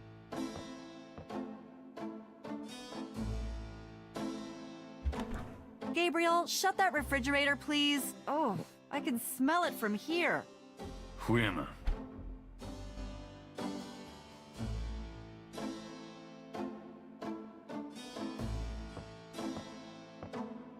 I So might need a flashlight. what's your favorite Gabriel Knight? Says My favorite Gabriel Knight, Yeah. Gabriel Knight 2. Oh, by a mile. Even though I love 1 and 3. Well, I mean, I love 3. I think that the one thing that I dislike about 3 is the fact that the villain is not as memorable as Meglia or Von Glover. But my favorite is Gabriel Knight 2 by far. Like, that's just crazy. That story is just fucking nuts. It's so well written. It's so well put together. It's just like, what? This is a video game? We're talking about 95, right? So, like, you know, I remember after that, after I played Phantasmagoria and Gabriel Knight 2, games didn't do it for me for a long while, especially because like full motion video was so short-lived, and then we switched to 3D so fast. I wasn't ready for that switch yet. Mhm. I wanted more full motion we're video. still not ready for that switch. So, but yeah, Gabriel Knight 2, man, that was peak Jane Jensen. She wrote that, like, she blended fact and fiction so well. I mean, who in the world, like, thinks about, like, the real suffering that Ludwig the King had for being gay, and then transfers that into, oh no, he's not gay, he's a werewolf. Like how did she come up with that? That is A so gay perfect. werewolf. Well, yeah, sure, but but how does she come up with that? Like, and then she uses real letters, and you read those real letters, and then you're thinking, yeah, this is because he's a werewolf. Like, that was so perfectly put together, all of it. And then the Lost Wagner opera, where she like asked Robert to write a opera for me. I remember when she told that story. _1_woo tip 10 pieces 8. Gabe 1 is forever my favorite adventure game. I've been to NOLA so many times just because of it. So Yeah. I remember when she said that story. She was like, she once came to Robert and she's like, "Can you write me an opera?" Robert was like, "What?" Yeah, but I mean, come on, where have you seen something like that? Where an actual opera like that whole, oh, it was so greatly written. Like, I can watch any scene from Gabriel Knight 2. Some of my favorite, like the racist dream when she wakes up in the when she runs in the forest in the middle of the snow and she's being chased by wolves, and she meets Ludwig, or the one where Ludwig dies, or in chapter 6, where they show how he dies. Like, the music behind that, the production behind it, it's so good. So good. So if they ever ask you to remake Gabriel Knight 2, you'd work on an AI upscale of the original videos? You wouldn't change format to a 2D point-and-click adventure game or 3D point-and-click adventure game? Yeah, I don't think I would like to touch that game ever. Like, I think it's perfect as it is. If you could find a way to opera it. That's the right answer. Yeah. Like that's I mean, it's just but to me that's I guess that's what people feel about like remaking their favorite games. I mean, I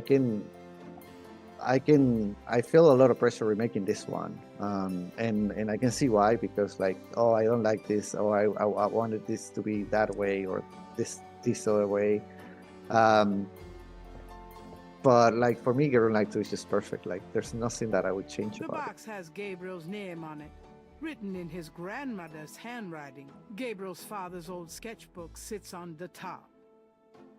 Like if you put that story together from beginning to end, it's just fucking amazing. It's something that you know you could find only like an Anne Rice book at the time. And that's the sort of thing. And then she comes up with Gabriel Knight 3, which is even more like fucked up and blowing your mind about like this kind of thing that she writes. And she did it before Dan Brown, like that whole story. I mean, who comes up with the story of, oh, I'm gonna write about vampires, but they're not just regular vampires, they're after the blood of Jesus Christ. Like, this is Jane Jensen. Like, this woman needs like all the recognition that she gets and all the recognition that she hasn't gotten, because her ideas were just beyond everything and anything. And like, you know, that whole thing with Jesus and how Gabriel Knight 3 ends is just so mind blowing. And that was like, wasn't that like the sort of the storyline that then got written into what was it, that Dan Brown's book, Angels and Demons? No. The one before, the big famous one. The Da Vinci Code? Yeah, it's sort of like that same storyline. There's a lot of Gabriel Knight 3 in that storyline. That whole descendants from Jesus kind of thing. Maybe Jane should sue Dan Brown. We talked about that at one point. Daniel is really just asking for trouble today. He's just wants trouble. But it's amazing, like,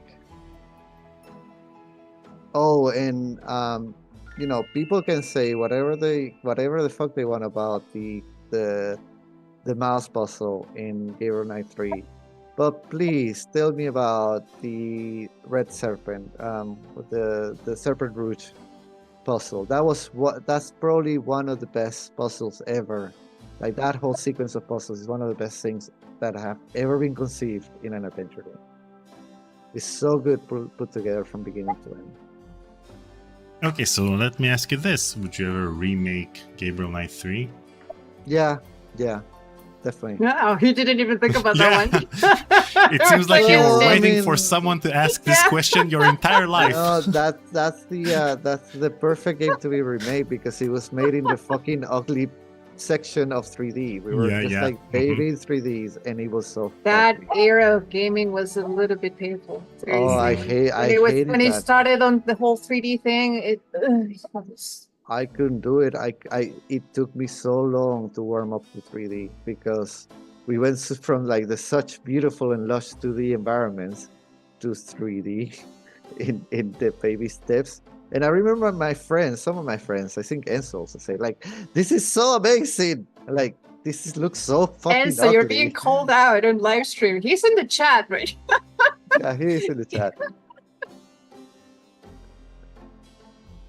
Well, the main problem with Gabriel Knight 3, first of all, if after 25 years, almost 25 years, that 3D looks kind of nice because it's kind of a retro 3D. No. But the main problem is that you can't run the game properly nowadays. You cannot? Yeah, I think you can. From the good old games, it runs. No, but you can't stream it because it runs with weird Windows compatibility mode and has various issues, because the main problem with ugly 3D era is that every company would use its own either proprietary technology or some weird version of DirectX, and so you can't run it nowadays without a Okay. virtual machine or such. Shotgun. What do you mean shotgun? I'm like shooting everybody. Stop reading. We're talking about you.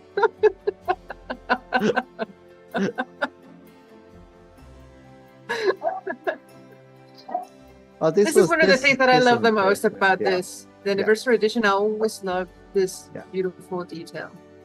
Mm-hmm. I love You know, and this. talking about this, we haven't even mentioned it. Richard did a brilliant work in this game, or art director. Mm-hmm. So, given the fact that everything ended up in a landfill, where were these things found? Were they retrieved from the landfill? Did someone actually keep them when Sierra shut down? Are you I talking don't about know. Sierra? No, yeah, like these are the Yeah. original, like, well, some of them survived. Some of them ended up in a dumpster somewhere. And some of them, like, were, like, saved by people from those dumpsters. But obviously not all of it survived.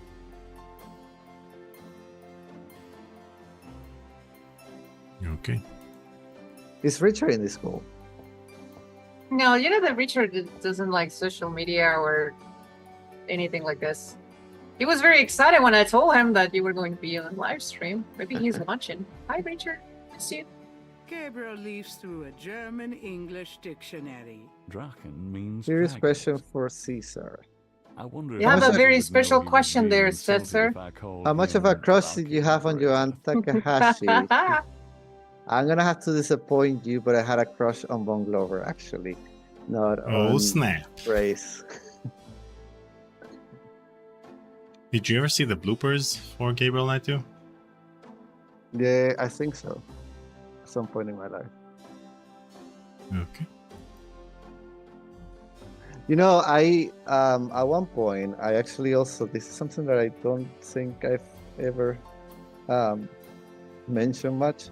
I did put a soundtrack together for Gabriel Knight 2 and Gabriel Knight 3. Well, for the whole of Gabriel Knight. Some of it I mixed between different tracks from Gabriel Knight 2, because the soundtrack didn't have all of the tracks. So I started mixing them in different ways. I actually, for Gabriel Knight 3, I actually, there was a little bit of the main theme that used to play on the scene where Gabriel and Grace had sex for the first time. Mm-hmm. And then it was a slowed down version of the main theme. And I had a friend actually write, like, extend it. So I actually asked a friend to, like, can you take this and write a full theme based on these notes? And he actually wrote me like a 3-minute piece that I found somewhere, like, online a bunch of years ago.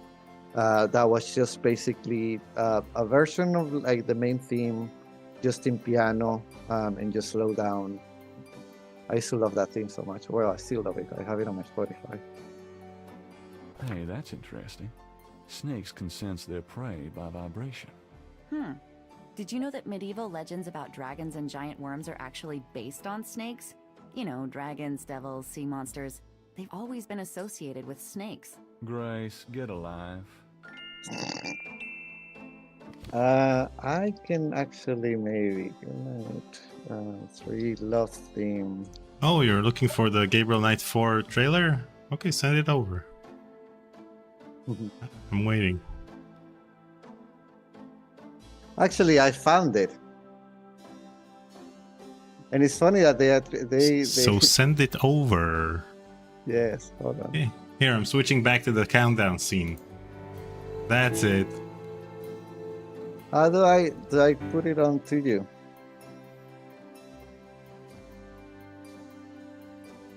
Wait, did you actually send it? Oh my god, I have the Gabriel Knight 4 trailer. I'll copy it on the chat because I cannot copy it. So this is actually the thing that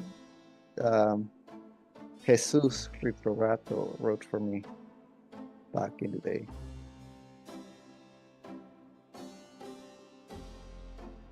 It's actually, I think it's cut off at some point, but yeah, it's a beautiful version of the main theme. Wait, let me. So can you play it? Yeah.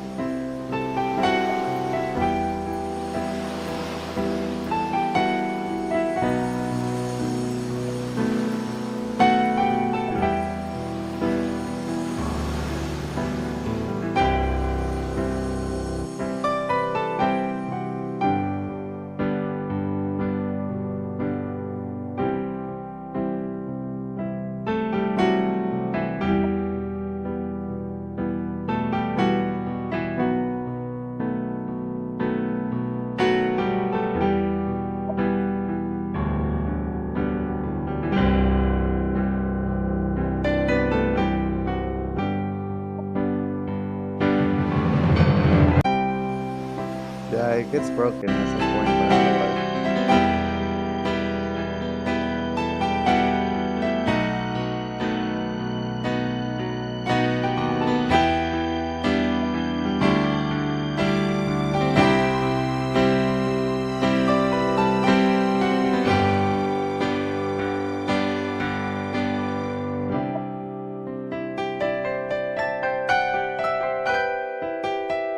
Wow, this is actually pretty good.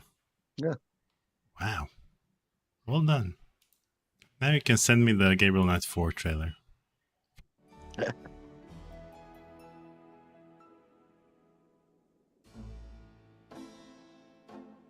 where is that trailer.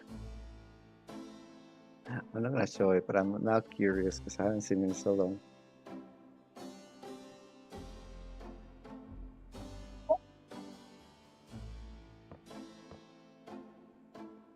So now you're gonna watch the Gabriel Knight 4 trailer by yourself?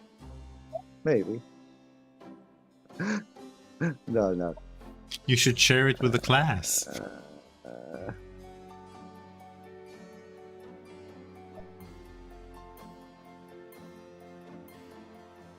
I would have to find it first. I don't even know where it is. It's somewhere in my email. I'm going to hack my email.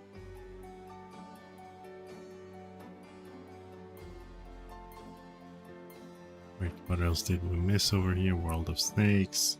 Here we go. Do you have it? Does it exist yet? Oh, it doesn't exist anymore. Wait. Someone removed it from YouTube? It's set to private, so I need to be signed up somehow, I guess. Mm-hmm. That's nice. Just tell us the password. I'll sign up. Yeah, I don't even know how to like watch it. This guy was one sick puppy. Yeah, I don't even know how to watch it, but yes, I have the link.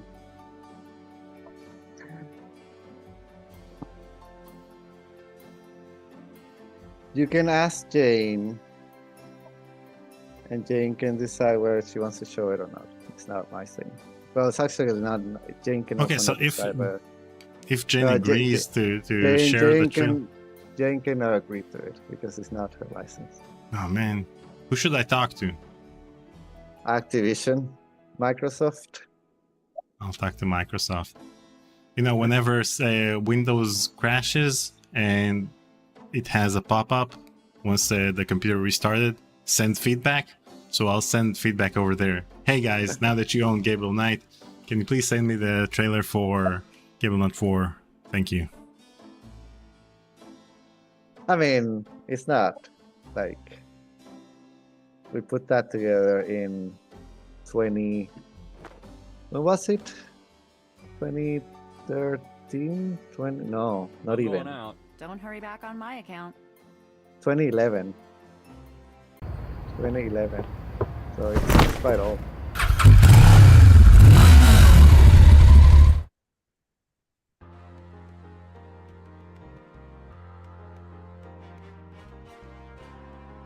Okay, where should we go next? We're going to the police station. That's where you need to go talk to mostly. Did you get the messages from Grace? Yeah. Okay. Nice going. I like the fact that we added some stuff like that the exterior of the police station didn't exist. Did you ever watch any speedruns of this game? And how unhinged they get?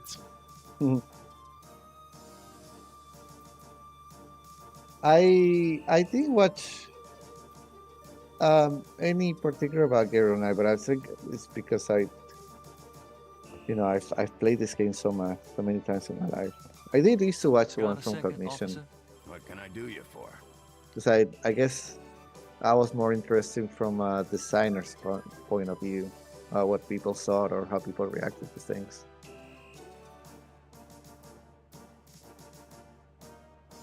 And I watched some of the Mobius ones as well.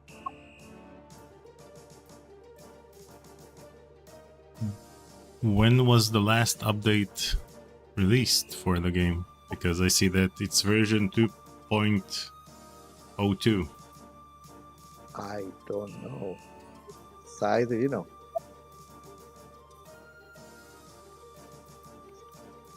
Sai, are you still with us? Yes, but I might have to leave, guys. Sorry. Okay. So, given the fact that we Thank you so much for having me. Our pleasure. Bye. Bye.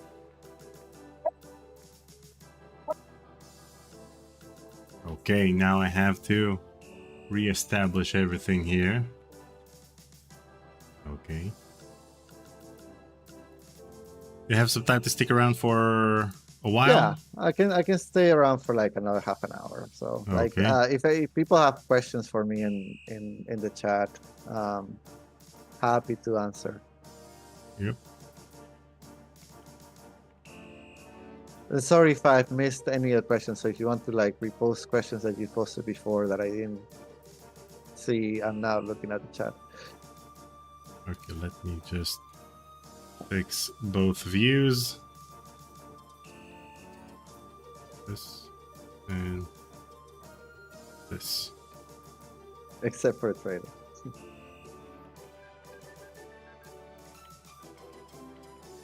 Look, the trailer is a legitimate request. Whether or not you want to show it to us, that's not the thing.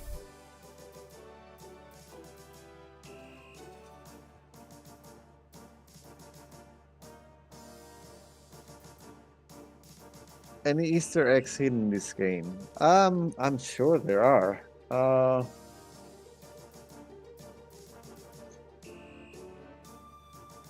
I'm not. I've never been a huge. So not in like I've never been a huge fan of Easter eggs unless they are to point to obvious things. So, like on this one, I'm not sure that there are many of them. I cannot think of them off the top of my head. I'm sure like the guys put in some stuff for sure.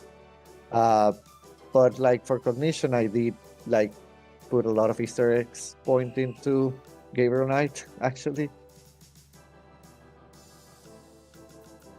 Zero Cleft asks, what would you say is the most time-consuming part of developing an adventure game? But take notice that you can answer it while talking about a new game like Mobius, and while actually talking about a remake like Gabriel Knight. So, it's the art side of things. For adventure games, it's always the art side of things because, like, unlike any other type of games, when you're developing something like Horizon Zero Dawn, which I work for, you don't develop a script, you don't develop a blueprint of everything that you're gonna make. You just start making things and they happen, and things come from every direction and everybody's like working on to get part of their vision in something, and so it's that's more of a collaborative process. Adventure games normally start with somebody writing a full script, or like in in Sierra's time, they used to call it the game Bible, which is a game design document. But that describes everything that you do in the game, everything that how you react to something. So when like all the dialogue, everything. So once you have that, you pass it on to the people that are actually going to develop it, and then coding an adventure game, if you have the tools already, is not that complicated. It's a bunch of scripting. You have to test it and retest it, and things will obviously break, but it's not that complicated. It's a lot of, the way that we had it set up for Phoenix Online, it was a lot of like, if you do this, then this happens, or if you play this, the sequence happens, and if you don't, and some of them can get really convoluted because of all the options that you have. But what takes the longest is the art side of things. That's what always slows down everything, because it takes a long time to create art and animate characters and make them look good. And that's where you spend the most time, I think. Now, one interesting aspect is the fact that the reason why so many game companies switched to 3D was, first of all, because it was the next best thing, and so they all wanted to be ahead of everyone with 3D, even in genres where 3D wasn't even needed, like adventure games. Right. But one other aspect was that when LucasArts made Curse of Monkey Island, then the resolution was already double what it was before and quadruple what it was in the early days of adventure games. So now they had to animate all of the scenes, and everything was in high resolution. So every animation was far more detailed and far more expensive to create.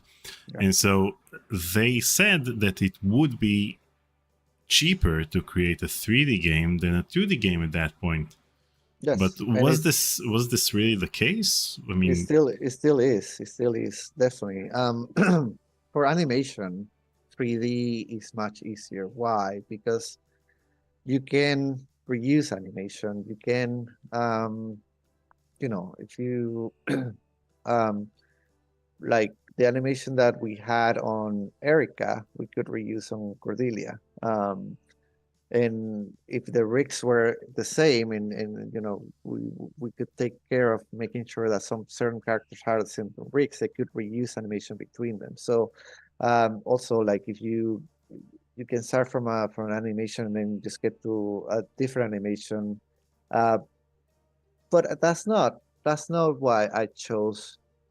I mean, initially when it was Richard's decision that we would go 3D, and I made it with resistance when we decided to go in on the Silver Lining, because I love 2D and I hated 3D, but at that point I was still like I was getting more. I had embraced 3D a little bit more, so I decided to go with him because that's what he thought.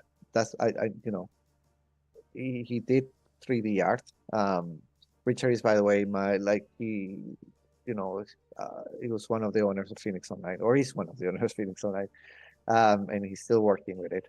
But that's what he always championed 3D because he was a 3D artist. He was an animator by trade. And so we went with that idea, and then I discovered how rich working with 3D was. Starting with something like, oh wait, I can move a camera. Oh wait, I can create animatics myself and like build up the some of the sequences. I learned how to work with Maya, and I learned how to move cameras and how to do poses, etc. And I would go in and set up or create animatics, which is basically like a play blast of a 3D scene based on what I wanted some of the cutscenes to be. And that was, I mean, for me, like the silver lining was a beautiful, beautiful, beautiful way of learning how to make video games.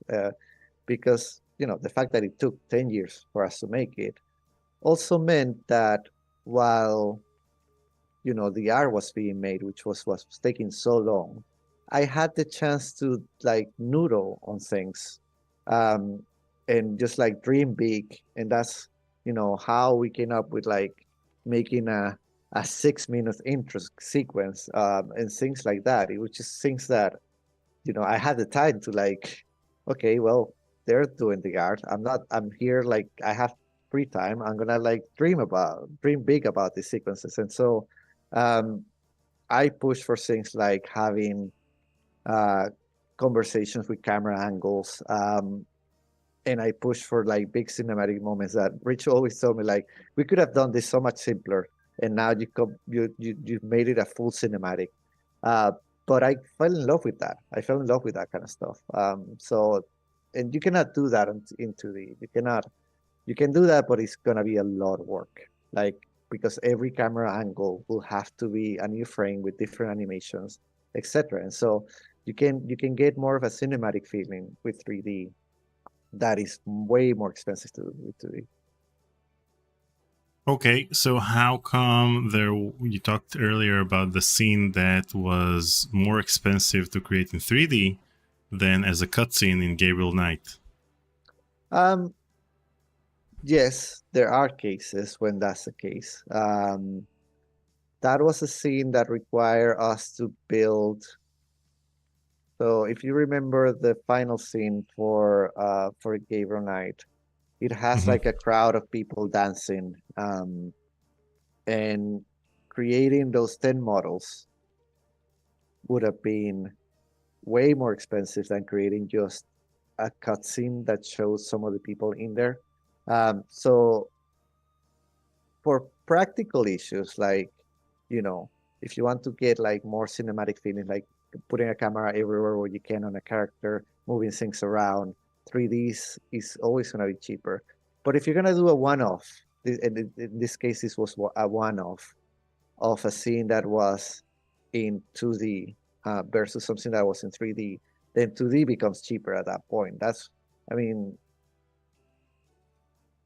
don't forget that Gabriel Knight 1 took a year to make, and Gabriel Knight 3 did take 3 years to make.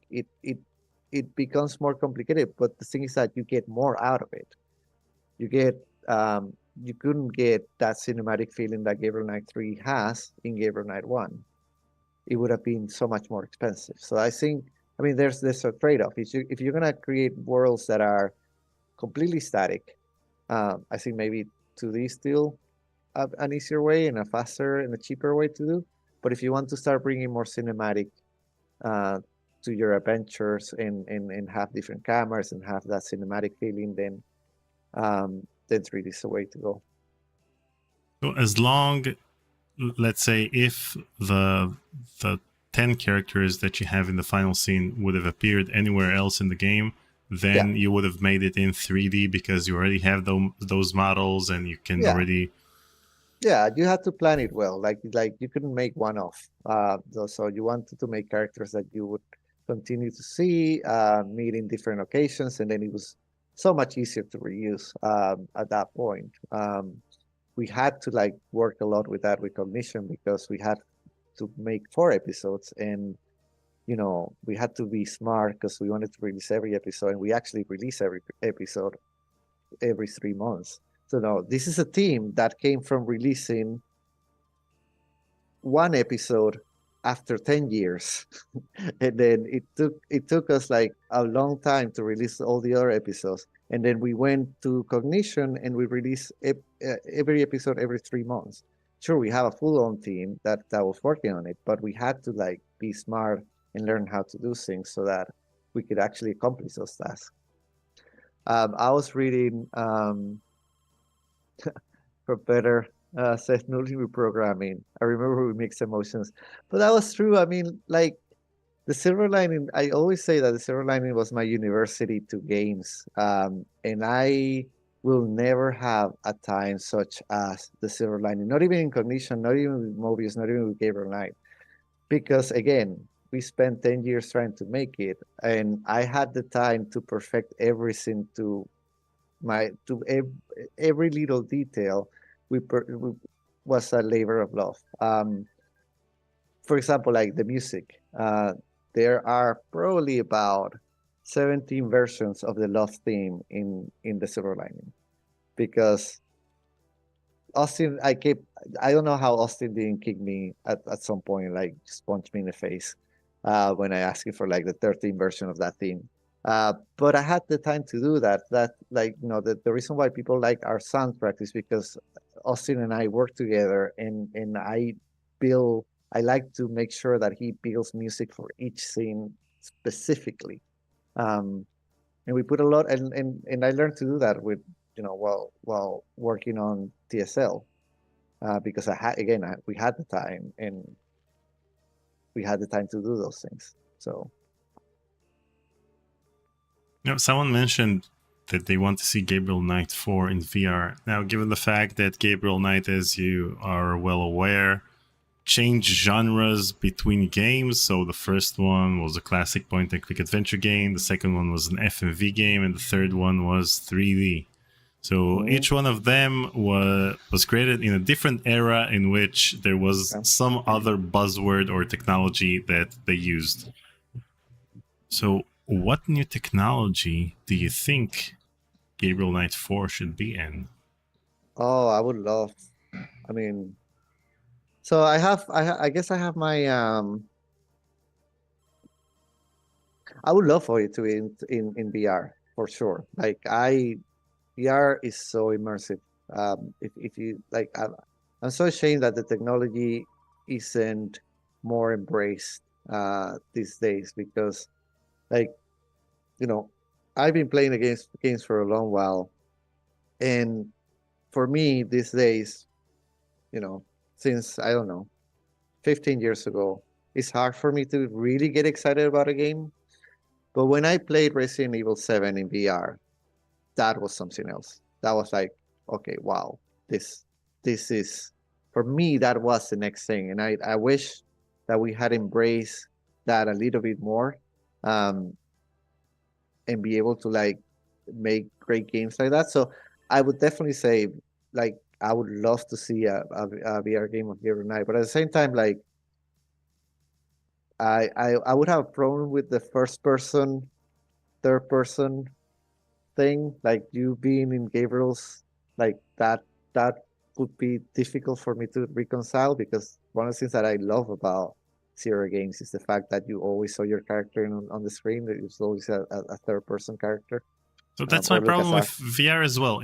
There's a new Indiana Jones game coming out, and it's in first person because it's in VR and it's in first person, so you don't actually see Indiana Jones until you until you get to the cutscenes. So in the cutscenes you see him, but in the gameplay itself you don't. And it's problematic, because it is problematic. It is very problematic, because I never liked first-person games. But I think that with Gabriel Knight, they could make it as if you're someone joining them, or just like in Gabriel Knight 3, when you're moving camera, and you can look at Gabriel while he's talking to some of the other characters, but you can move the camera anywhere you want. Maybe. Or you could have a lot of mirrors. Like, Gabriel could talk to someone and you could walk away. Just wander around the open world.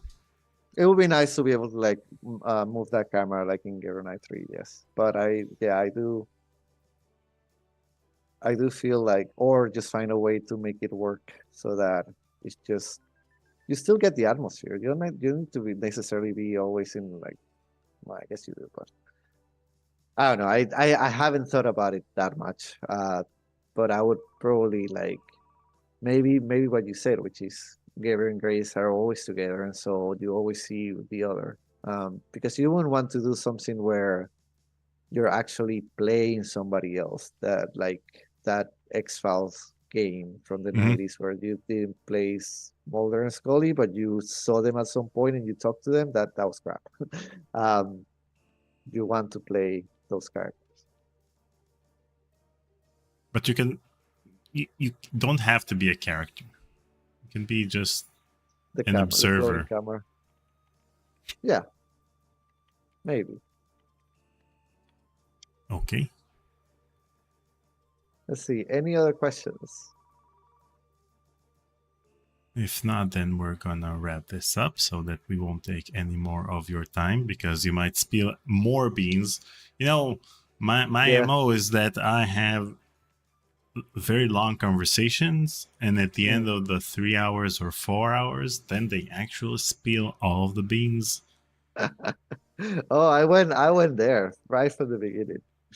But the beauty of interviewing people on a live stream is the fact that they can't ask me to edit out what they just said. I don't think I said anything bad. I think I hope.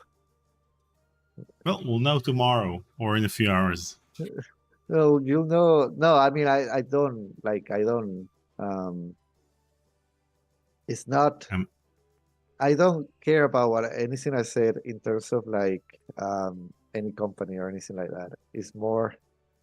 I hope that Jane doesn't get angry, but I don't think she will. I mean, we've mentioned that we tried to work on demos of Gabriel night before at some point. I think. Well, sorry, Jane. Well, you still have a chance to send me the link to the Gabriel. That's not gonna happen. That will not happen. Maybe I should do it in my conversation with Jane. I'll just, for 2 hours, just ask her, can you please send me the link to the trailer? Oh, she wouldn't have it. She would not have that. So only you have it? Well, me and some other people in the team, but Jane wouldn't. Obviously, Jane's seen it, but she wouldn't.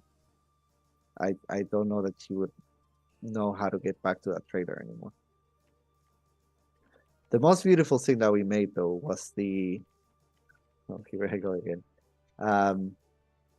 The art, the poster, like the publishing art. It was made by a good friend of ours. I will not say his name so that you don't harass him. But he's an incredible artist, and he has such a he made all of our logos, and for Silver Lining, for Cognition, for everything. I'll say his name, Eric. And he's so good at putting stuff together, and he makes beautiful stuff all the time. And he made the poster for the game and everything. It was also beautiful. Okay. So I see there are no more questions. So one final question from me. Yeah. What are your plans for 2024? And how can people stay in touch with you and your work? It'll be a while since I come back up because I cannot talk about what I'm working on right now. But I mean, you can always look at what Sumo Digital is doing, and I'll pop up at some point. And what my plans are for 2024? Well, I just bought a new place. I just got moved into congratulations. a place. Thank you, in Manchester. So I'm enjoying I'm still unpacking. So I'm enjoying that. And yeah, whether I'll ever do something with Phoenix Online again, it's hard to tell. I would love to. It's just a question of whether it can work, or whether we have the same energy like we used to have when we were in our 20s. But eventually, things will fall in place. And I know Kate is online, but I will always want to create that sequel to Cognition. It's just not easy, because you want to do it justice. You don't want to you want to better the first one, And people really like the first one, so we want to make sure that if we do a follow-up, that is a great follow-up. And it's not, it's like it's not easy to put a game together. So, but it like Cognition 2 exists also. Like it lives. Like we have a written script for it. We have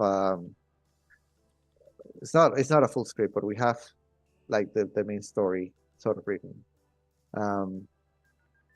And it's a good story. It's a we planned it as a trilogy.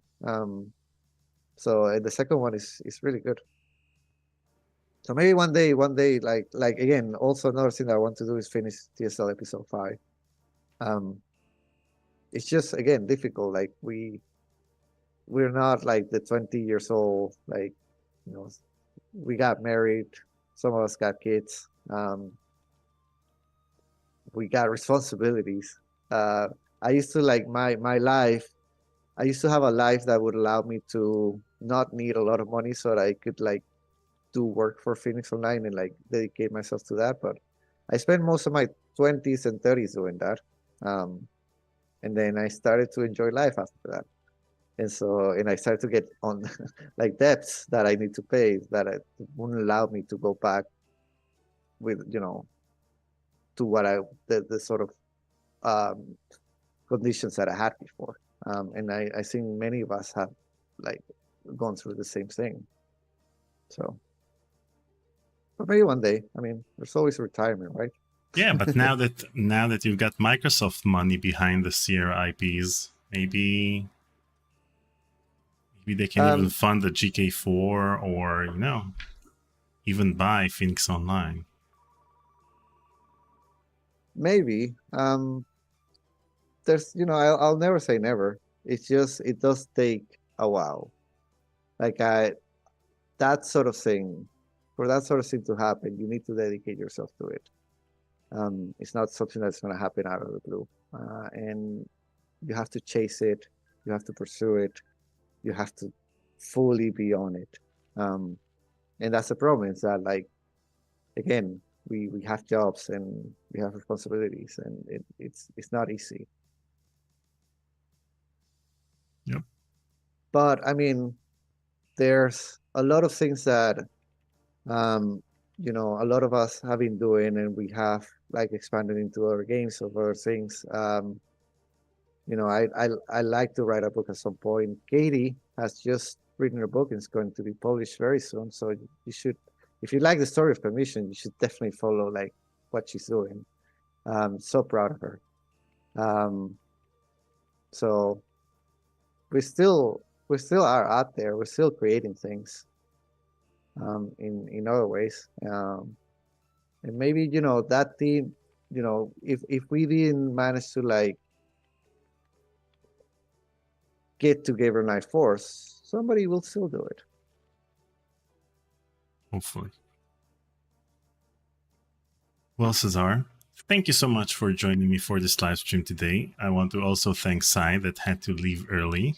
And who knows, maybe we'll do a Gabriel Knight 2 live stream in which we'll pretend as if we're trying to play the game, but then talk for another 2 hours about me trying to convince you to get to send me the Gabriel Knight 4 trailer, or I don't know.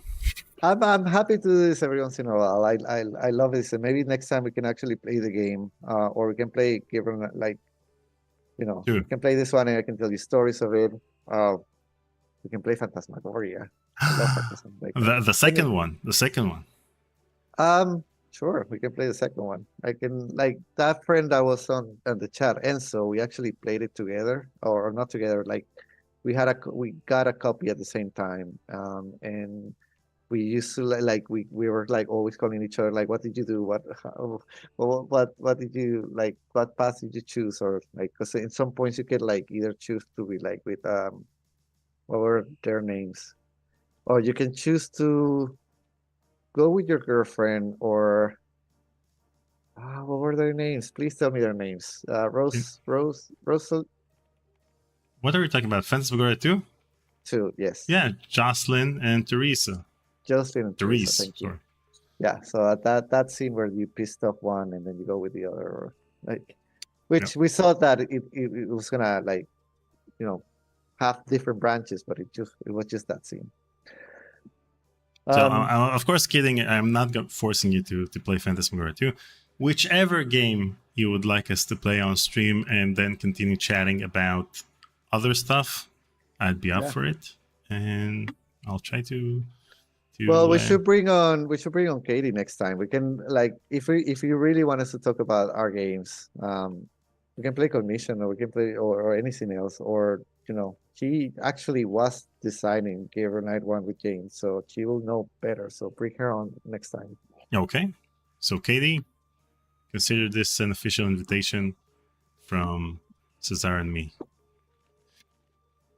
Again, we can talk about all the times how we almost killed each other. Yeah. Or how we finally agreed that we were gonna make Cognition together, and before, because we had so many games ideas before, and either it was her ideas or my ideas, and we never could agree on something until Cognition came along. Maybe we should bring in Jane and watch. In the next live stream, we'll bring Jane and watch this entire live stream to see what she thinks about all of the things you said. Oh no!